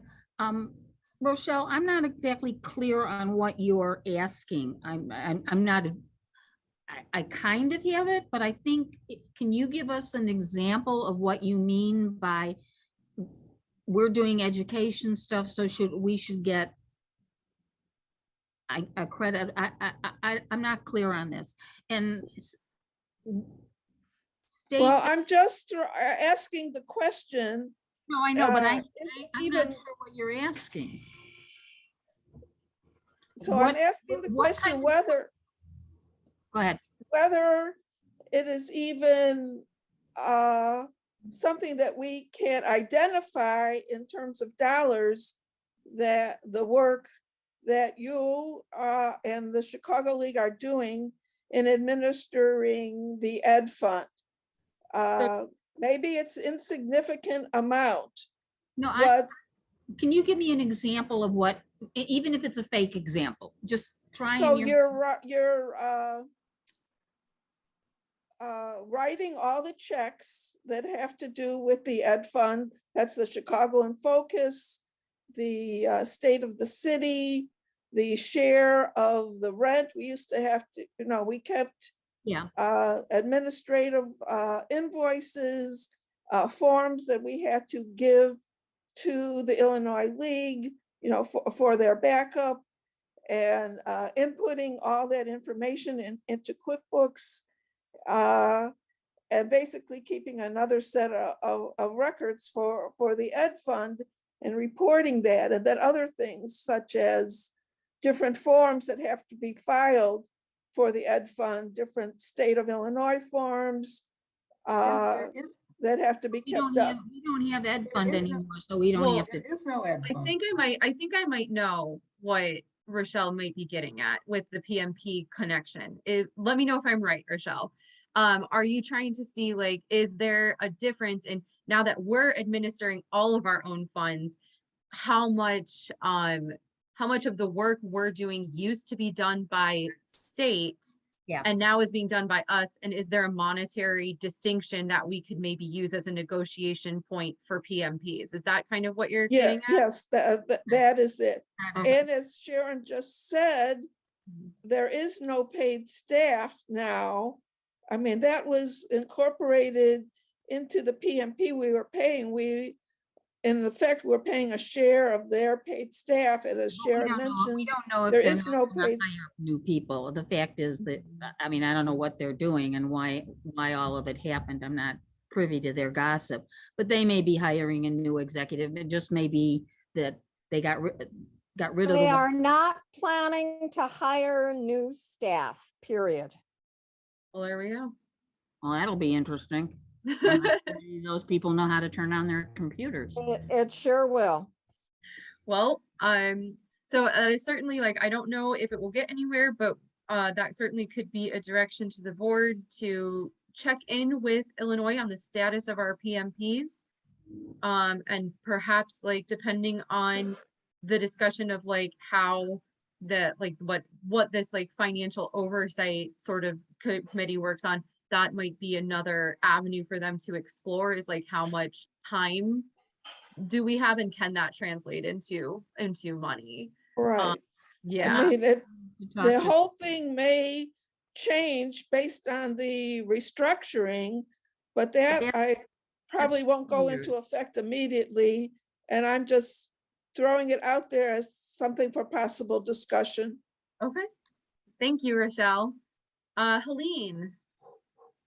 I was simply going to say that we have, that it was a 10-year lease, but Okay. all of this is up in the air. As she said, we are in the office. We are not using much of the office. I'm the only one who goes in and picks up the mail.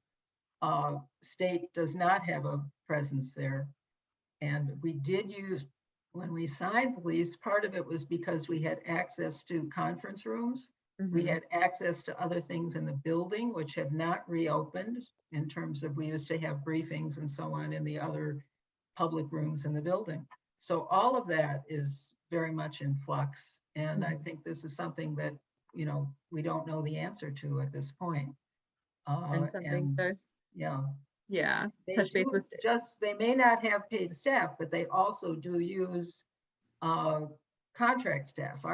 Our contract person works for LWVIL as well. So it's not as though they don't have any, it isn't totally volunteer. All Just- right. Thank you, Helene. That's everyone who raised their hands. So thank you for a very lively discussion. I am going to do a full vote on the budget because we had a discussion about it. So just as a reminder, down in your reactions, the green check mark is a yes. The red circle is a no. Do you have a motion for this, Helene? Do we need a motion? Well, the motion is just that we adopt, here, Yes. I can pull it up, but wait a second. Motion that we adopt the 2022, because I think if we do a line item vote, I have to get a motion in a second, don't I? I think you just need to. Okay, because it's if coming- I- it's coming if from- I can second. Share. All right, Shirley is seconded. So the budget committee moves that we adopt the 2022-2023 budget. Shirley has seconded. Thank you, Shirley. So what we're gonna do is down in your reactions, go ahead and select either the yes or the no. I'm going to give you guys Okay, a this is- minute this is on my the- timer. So if you do not get anything in that time, I will assume that it is an abstention. Oops, why am I not getting in here? And Andrea is on the phone, so I'm not sure she can unmute.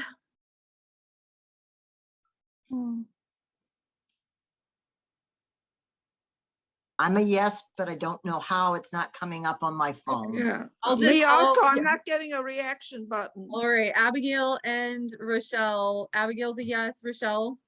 Yes, Okay, just easier that way. Yeah, thank you, thank you. You're welcome. So we're at, Yeah, 10 We're at- seconds. that puts us at 31 with those 3 phone votes. Yeah.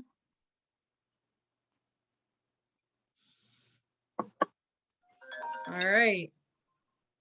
So thank you for that. So I believe that puts us at 30 yes. I'm seeing 27 here and then 3 phone votes of yes. So 30 yes, 3 abstentions, I believe.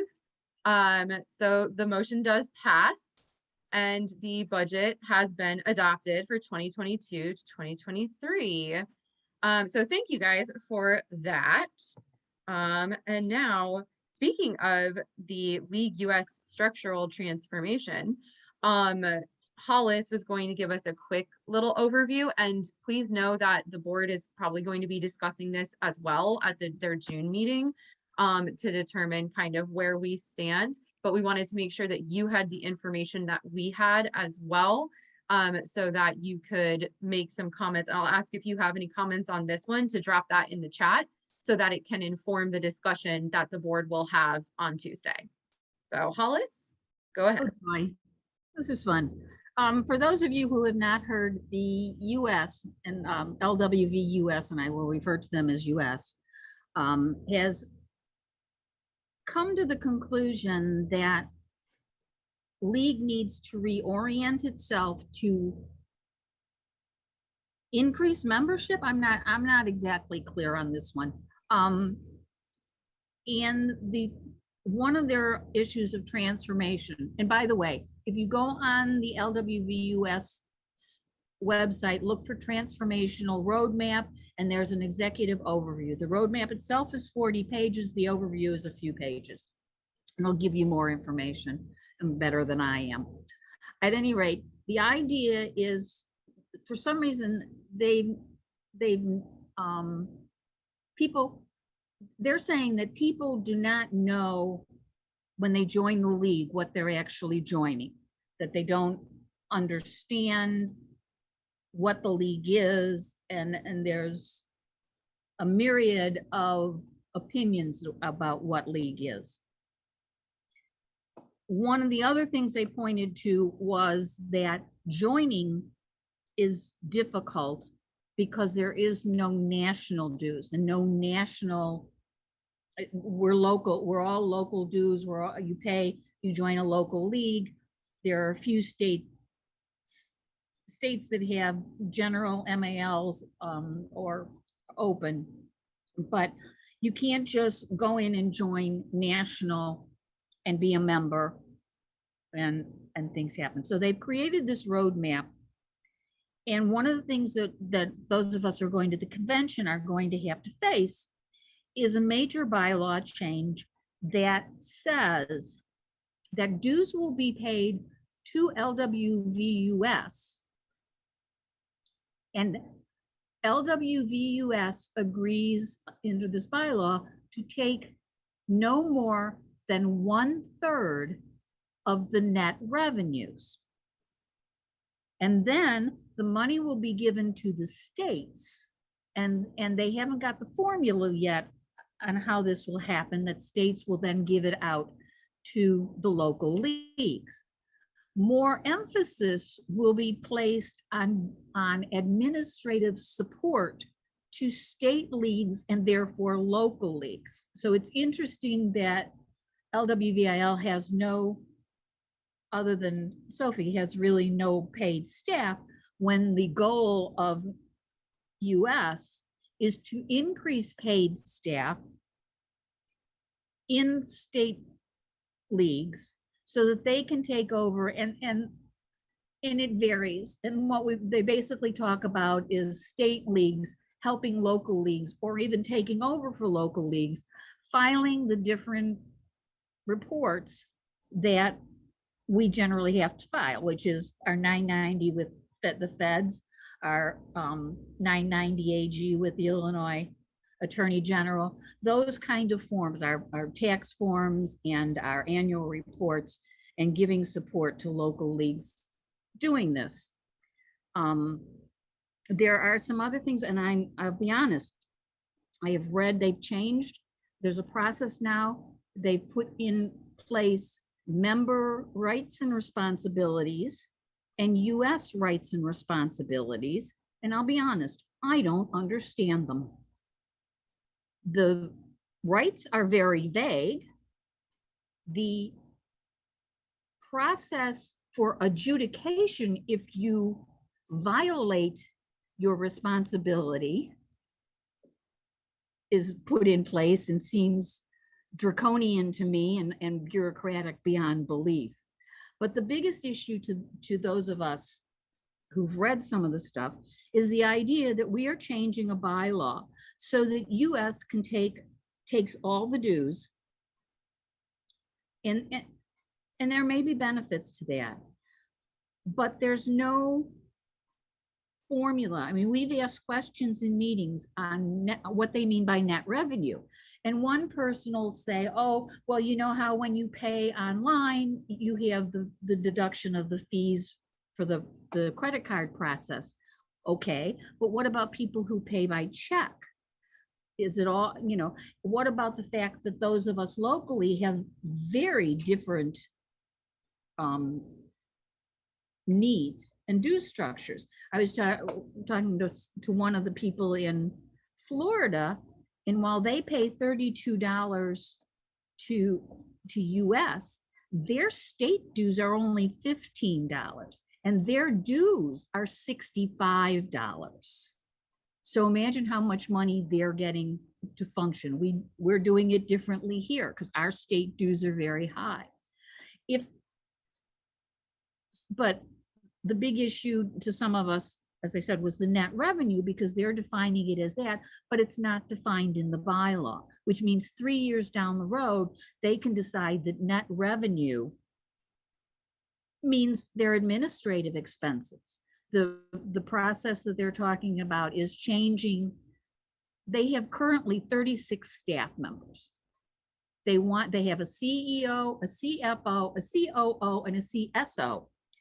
They want to change, they want to add 3 more staff that way. And then they have these gift counts. I don't even remember the term. So that's another 2 that they're not talking about in the administration.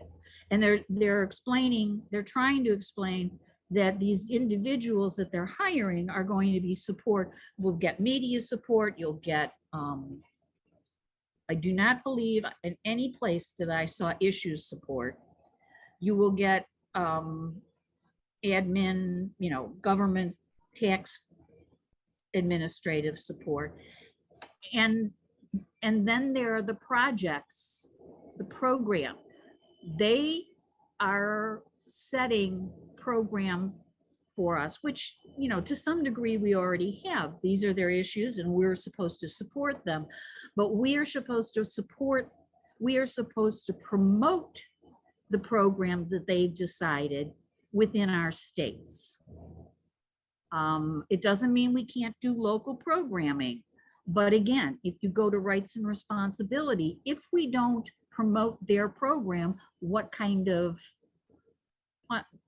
punishment, I'm not using words very well today, what can they do to us? And we don't even know how much money we're going to have, because beyond the fact that they'll take a third, as I said, the net revenues, we suggested to them that that in the bylaw, it be changed to gross revenues less transactional expenses, as opposed to just net revenue, because as I said, it can change in a few years. So it's very vague in a lot of ways. It has some I think, some good ideas on it.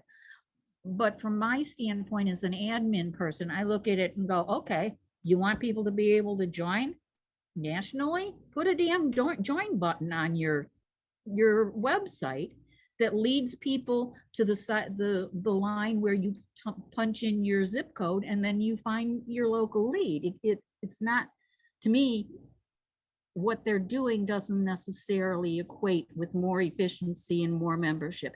And it was stunning to me to find out that the League of Women Voters nationally, with 800 local leagues, has only 53,000 members. Yeah. Did not know that. And our voice, I have to say, give us credit, pat ourselves on the back. Our voices sound like a million. I see some hands up. So I've written them down in order. So we're gonna go through in order. So we'll start with John. John and Jane can jump in on this because John. That's true. Yeah. Meetings Yes. that I've been to. So yeah, so I have sort of 3 points, like all in agreement with Hollis. Like, so first and foremost, the US is basically saying, trust us about a bunch of undefined things. So as Hollis pointed out, the thing when National talks about at this point is they focus on the fact that 1/3 is all that National is supposed to keep. However, that isn't 1/3 of gross revenue or dues. It is what is explicitly called net revenue, a term that is not defined in any of the actual language. And if it is purely at their whim, it's basically writing them a blank check. And so I think that in and of itself should disqualify the proposed bylaw like outright. Like, second of all, the other 2/3 of net revenue, whatever that means, goes to the state, and then the state apportions it to further down. So in other words, it very much, it completely, like, Chicago League would completely surrender its financial autonomy on the membership dues side, and you'd never get it back. From Illinois' perspective, it would shift the power balance to state over us even further. So I think from a grassroots democracy standpoint, it also disqualifies the whole thing conceptually. And thirdly, they very explicitly said in one of the membership, one of the educational meetings they were talking about it, that they liked that they were talking about how the Kentucky League had largely dissolved the sub-state organization leagues, so that they are essentially, every league other than the state is more or less a unit in a legal sense. And they said, that's great, you're ahead of the curve. And if that is the case, if that's what US's vision is, it's a bad vision that should probably be opposed, in the sense that if we've gone to a lot of trouble to become a 501c3 of our own, if they were going to try to pressure us by withholding membership dues, would be like an obvious, like it just seems obvious to me, just from any of these standpoints, and just blindly trusting them to do the right thing doesn't really make a ton of sense, especially when they're proposing giving themselves a lot more power and being incredibly cagey whenever you ask them any questions about the specifics. Thank you, John. Betty. Thank you. Okay, first of all, I think it appears that they're taking away our autonomy to an extent. And based on what both Hollis and John have said, I would be totally against this proposal. And how much weight would our being totally against it as a board, as a unit, effect we have on what they're trying to do? Will it mean nothing? Will it mean everything? What can we do? We can't. We're opposed. And second, I also agree with what Pat said. Whenever the national organization starts to make changes, they're usually trying to get more money for themselves. Well, one of the things that has to happen is because of the bylaw change, and the reaction, it was interesting to me because we kept asking them, you've had 2 years, there's information they need. And we said, you've had 2 years to get this information. Why don't you have a structure in place? Why don't you have any information? There was like, well, we don't want to know, we don't want to put the work into it. I love that, until we know whether we're going to be able to do it with the bylaw change, as opposed to setting it up and saying, okay, here's. So what happens at the convention, and 4 of us from Chicago are going, they need to make the bylaw change. They need a 67% positive vote of delegates to the convention. And a lot of us are working. I know, talking to the guy who helped me with the C3 in California, Los Angeles and their local leagues are not in favor of it. So it should be interesting. Betty, did you have a follow-up since your hand still up? You are muted. I just wanted to make sure my 2 cents got in there, because I'm totally against this as it stands. Yes, your 2 cents are in there. I'm also, FYI, I'm writing down all of these comments in a Google Doc. So we move on to Helene. Who? I was just going to say that this is, I have a great deal of concern about their databases, because we've worked with it with roster and they don't do a good job and they don't get back to you, and it's been a problem. The other issue is we're supposed to be grassroots, and how can we be grassroots if everything is coming from the top down in terms of what they're setting up? And my other concern is we're a 501c3, they are not. And I think it's a serious mistake to do this. And we worked long and hard to get, it used to be that if you gave money at national, people thought they were members. Now, if you go in there, you can choose. It's not difficult. You say where you live and they tell you which league to join, and you join a local league. So I don't know why they say that this is confusing. I don't think it is. Thank you. Thank you. Carol. Paulini. I just wanted to say that I want to just echo what Helene just said. I have personal experience that I paid dues inadvertently to the national for about 5 years, and it never trickled down at all to the local Chicago league at all. And it seems to me that the league I understand that they want us to speak nationwide with one voice and one support, which I think this is all about, but it really does sort of eliminate the grassroots feeling here. And just like Helene, I'm wondering what happens with our 501c3. That's all, just a comment. So.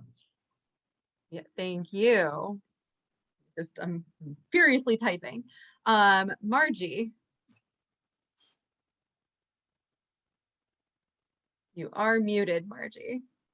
Sorry, I put most of my comments in a chat as a direction to the board, but I will say that it's my understanding from what I've heard from others, I haven't researched it, that our league members, if this is accepted, would no longer get to deduct their dues to us.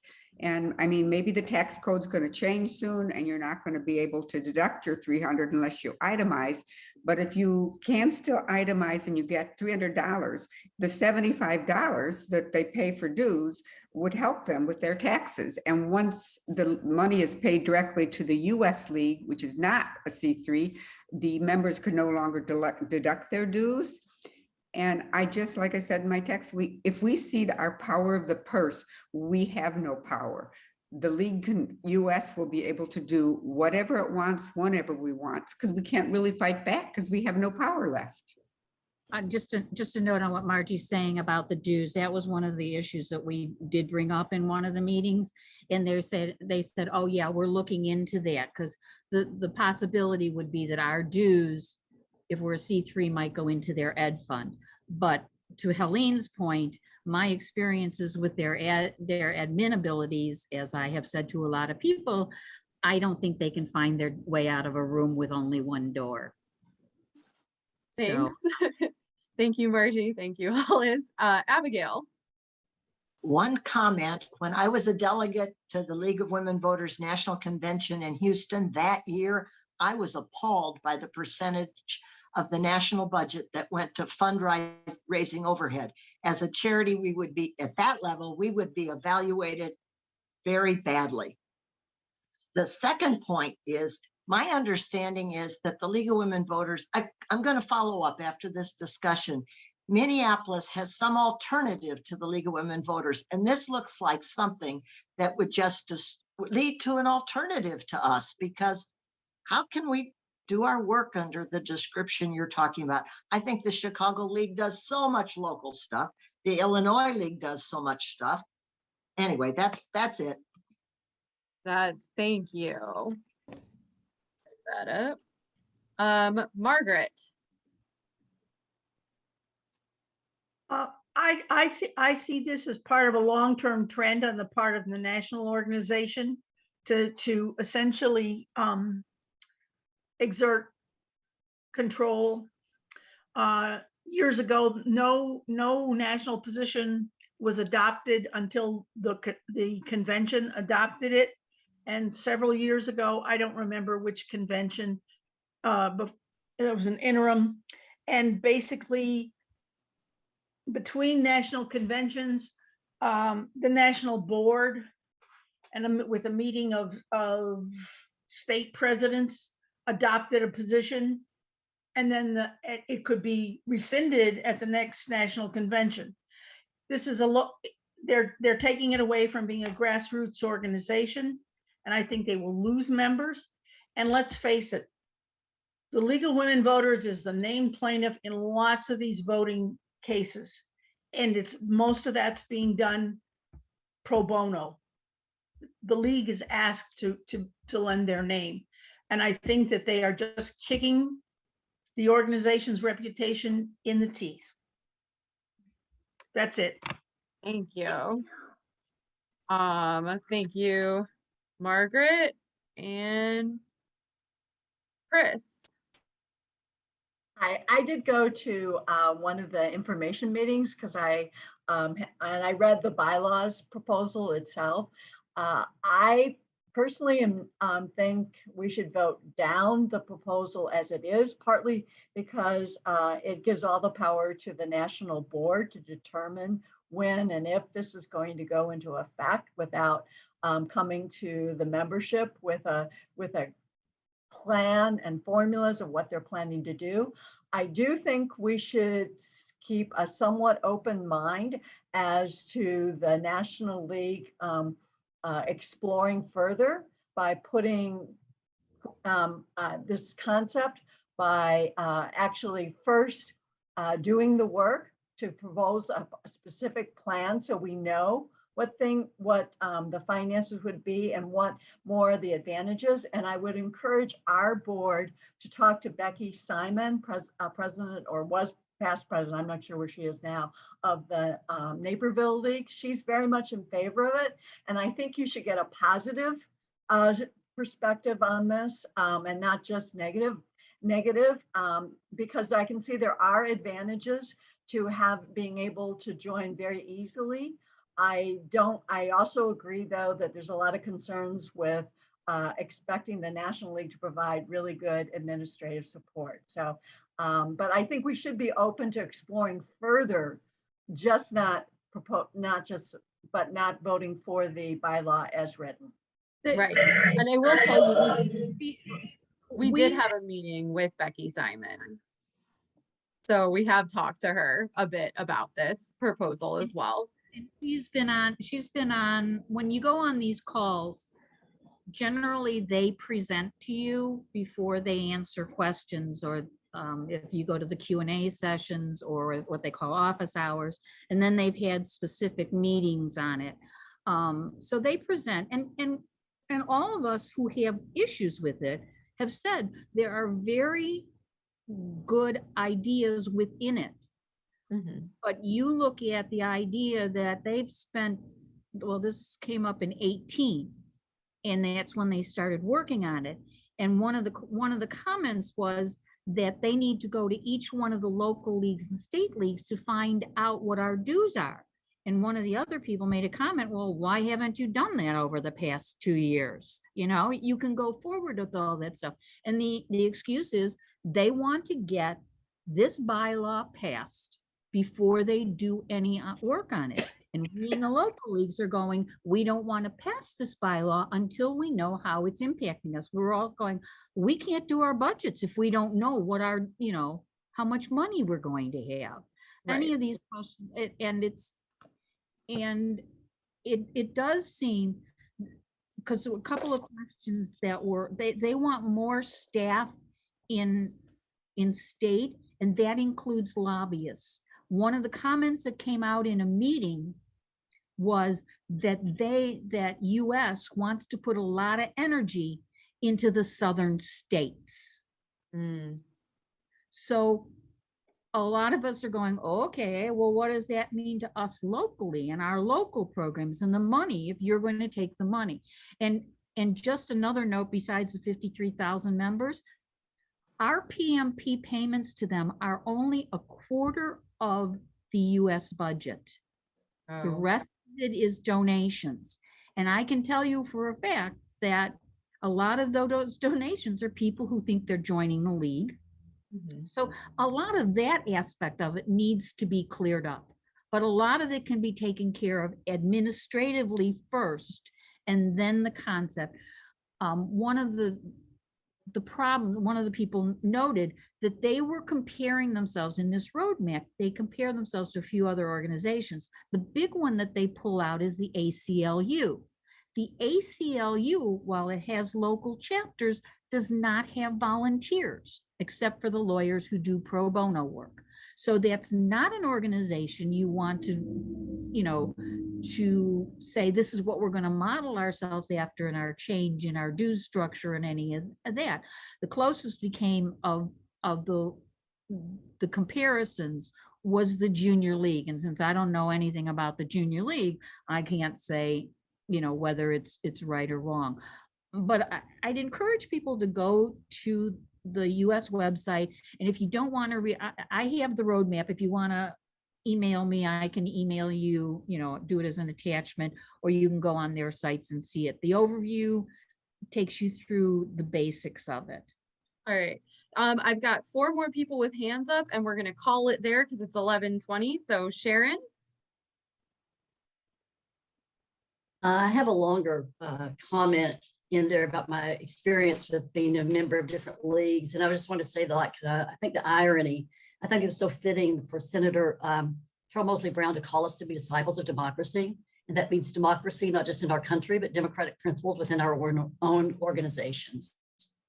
And I think that's kind of under threat with this. And I'm so glad all of you are taking this seriously and finding out, Chris and others, you mentioned the things that are positive, but also looking at the ways that would really undo the way democracy can be supported well by us at the local level. So thank you all. Okay, thanks, Sharon. Sorry if you guys can hear me furiously typing. I would normally mute myself, but it's too hard. Debbie. Hey. Hi, everyone. Quick question, because this is a pretty disturbing conversation. Do we know where the Illinois League stands on this? And yeah, can anybody say that? And then I've have got a done follow-up. I've had some ad hoc conversations with people. I think from what I've heard, the state league is on board. They want this to happen. But all the people I've talked to who are at the local level are not for it for the same reasons that we're all bringing up. Like, we don't have the numbers. Like, the type of people who join the League of Women Voters are numbers people. And when we had that initial conversation with Becky, I even said that. I was like, I would love to see numbers on what this would look like. And she never got back to me with that. So Why like, does the Illinois State League support this? the Illinois State League does support it. Because they're going to get the money. I can answer one question on that. It's been sold to a lot of the people at the state league that there is going, because I talked to Paula Lawson. I mean, I consider Paula one of the, the bedrocks of the league. She thought that that meant that the money, the way the money was going, would mean that the state would be more supportive of the issue specialists and the issues there. I'm sorry, they have misrepresented almost everything when they present it to people. They present it in the way that if you don't stop and think. I sent Paula an email with my first questions. The first time when I saw all the issues, I said, okay, I asked her, what's your opinion of this? And she thought it meant it was going to be supportive of state so that the issues specialists would have more support and be able to do more. Now, it may be that they're having a paid, that they may have go back to, like, years and years ago, we had a paid lobbyist. We actually had 2 paid lobbyists, go back to that kind of environment. And that's some of what you get when you go to these meetings. But I think it's been misrepresented to a lot of people. And when I gave Paula my questions about the report, it was like, oh, I didn't see that. So, and I know Deerfield, I've been talking to Rosemary. And Rosemary, sorry, they're not particularly in favor of it. The state's in favor of it because another thing that happens, as I said, the money goes to the state. The state determines how much each of the local leagues will get. Yeah. And Debbie, you had a follow-up as well? Yes, I do. So my question then is, when we go to the annual meeting, does the state of the Illinois League get the final vote? No, or is it all municipalities, all of the individual leagues get to place a vote? It's like our meetings. Once a quorum is met there, it has to be 67% of the quorum voting in favor of it to pass. So the 4 of us individual convention, we each have 1 vote. I see. Okay. So yeah, so like other leagues would each have. So I guess my question, my last question, and then I'll stop, is obviously, well, this is new information for me, and the annual meeting is coming up in a couple of weeks. And so is there any behind the scenes national lobbying going on amongst all of the various leagues at more of the local level, excuse me, to vote this down? And then I'll stop. I haven't seen in the meetings that I've been at any cohesive one person or one league is leading the charge. I have here and there, like Rosemary and she made a comment, are the Illinois delegates going to get together? We were supposed to be getting together before we go. But it's just been through email, because I talked to somebody in Wisconsin and to Florida. I think what will happen, and it's obnoxious that it's so late, is that there will be caucuses or meetings when we get out to the site. And Since- it does seem like from the ad hoc conversations that we've all had, that a lot of the other urban leagues are concerned about this and that it's kind of not fully fleshed out. And that like, and that seems to be a general consensus, especially among like larger leagues. So yeah, we'll see. Rochelle, or yeah, sorry. I had to diagram sentences to understand what they were saying. That too. All right, Rochelle. Hi, good morning. I want to make two comments. First is, I believe years ago, if someone joined at the National League level, that we would get an adjustment in our PMP because the person joined at the national level rather than the local level. I don't remember what the amount was. I don't know if it's, I'm sure there were problems with it, but I don't know if it's worth revisiting that as an option. I'm just racking my brain that I think that that was the case years ago. The second thing is, when I first heard about this restructuring, I went online to see what I could find. And I saw that League of Women Voters of Wisconsin is having a webinar, I think maybe today or tomorrow. And I did not write down the exact date. And I don't know if that webinar is still open, but I believe it's out there. And if it is too late for more people to log in, maybe we can contact them and see if we can make that webinar available to League of Women Voters of Chicago members. That So is a good those are idea. my comments. Tell you what, it looks like it is on June 15th, the webinar. It looks like it's a shared discussion for local Wisconsin leagues. So I'm gonna go ahead and I'll drop the link in the chat just in case. But I'm not sure if they'll be annoyed that Illinois is coming in on their territory. Well, But like I at the thought very it might least we just can be talk. an informational meeting, but like you Yeah. said, it may be directed more specifically to Wisconsin chapters. But at the Can I- very least, we can talk to them about Can I what they're speak- doing. Can I Mhm. speak to the Rochelle's comment about the dues? Yes. US has never accepted dues. At one time, but what they did, they accept contributions. And I remember from my days in Glencoe with membership and then with treasurer, that we would get the names of people who made contributions and we would have to add them as members. And then the next year they would pay PMP. We weren't charged for them because it was usually after the fact. One of the reasons there's an issue now is that a lot of people who make contributions don't really want to join. They just want to give money to a cause they believe in. So that's when this dichotomy happened, where people send money and they think they're contributing, but you have to, I mean, it's not that hard. You have to do a pull down to get the membership and go on and do that. But they've always just sent the names along. It's never been functioning. All right, thank you. Margie, bring us home. Yes, just one comment that wasn't made. When you switch from a bottom-up organization to a top-down, I think people may be less willing to contribute time. Time is one of the most valuable things to a lot of our members because we are doing so many things. And I think that if we switch to this type of organization of the transformation, you're going to have fewer and fewer hours contributed by your people who are the movers and shakers. That, you know what, that's what we think because we're effective.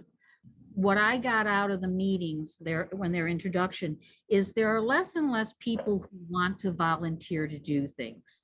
And as a result, that's why they want to go to paid staff or a situation like the ACLU or some other organization that people, you know, use the treasurer as an example. The people don't want to do the job. It's hard to find people to do these jobs because there's, or membership. It's very hard to find people to want to commit the time to doing that, filling out reports, doing all that.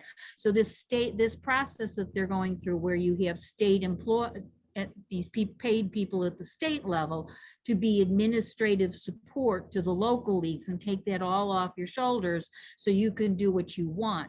They, you know, I get their point. There are less and less people who want to be part of the administrative structure of an organization, which means you should streamline it and try and make it as easy on people as possible.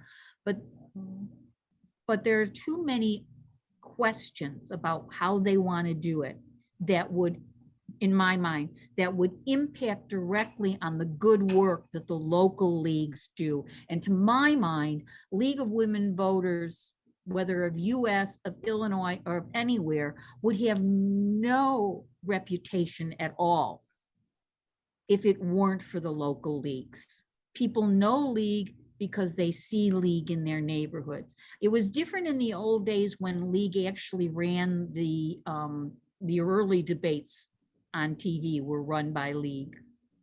They're, you know, now we're lucky we have ABC that helps us and we do it. But so the National League doesn't have the recognition that the local leagues have. Plus, a lot of our power to have only 53,000 members and have such power when we speak up is because we're one of the few grassroots. So people realize we're committed to what we say because we put in the work. Right, and you know, while we have a bent, we don't have a bias. And so I know, like my daughter after school, after college, when she and all her friends were voting, it was, Mom, where do I get information? Where does my friend in Ann Arbor get information? It's like, duh. How about if they call the local League of Women Voters or go on their website? So the reputation is there, but it's local. And that's what bothers me about this. They want to have a better national reputation at the expense of the local leagues. All right. Okay. Thank you guys so much. That was a thrilling discussion. Are there any other directions to the board beyond what we have already discussed? All right. Thank you, Pris. Suggesting that one of the issues to pursue by the budget or fundraising is to explore how we can take more advantage of our 501c3 status.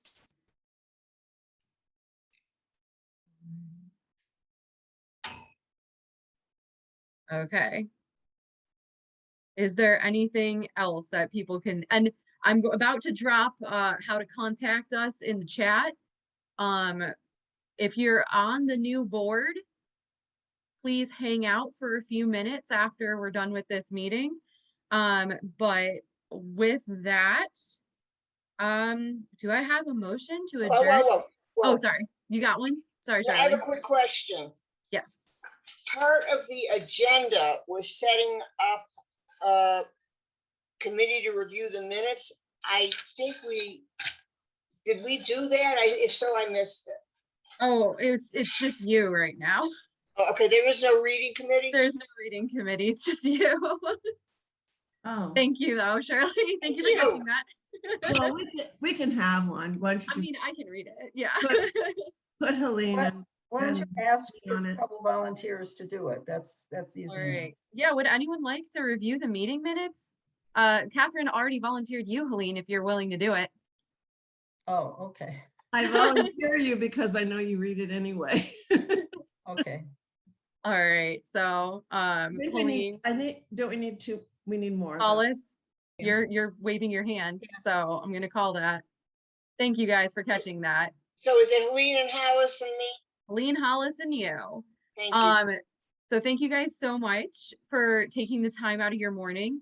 I dropped contact information in the chat if you have any questions. Jane is now your president, but you can also always contact me. I put my email in there. I'm happy to always receive pictures of cats or other animals, or stuff like that. And like I said, I'll be around. Sharon already roped me onto her civilian oversight committee, so I'll be here.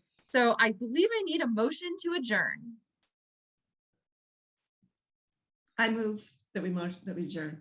Catherine moves that we adjourn. Do I I'll have a second second? the motion. Betty has seconded. All those in favor, go ahead. I'm gonna move to gallery view and you can just raise your hand if you have your guy up and I can look at all your beautiful faces. Awesome. I believe that's everyone. So that adjourns this meeting, the annual meeting of the Chicago League of Women Voters.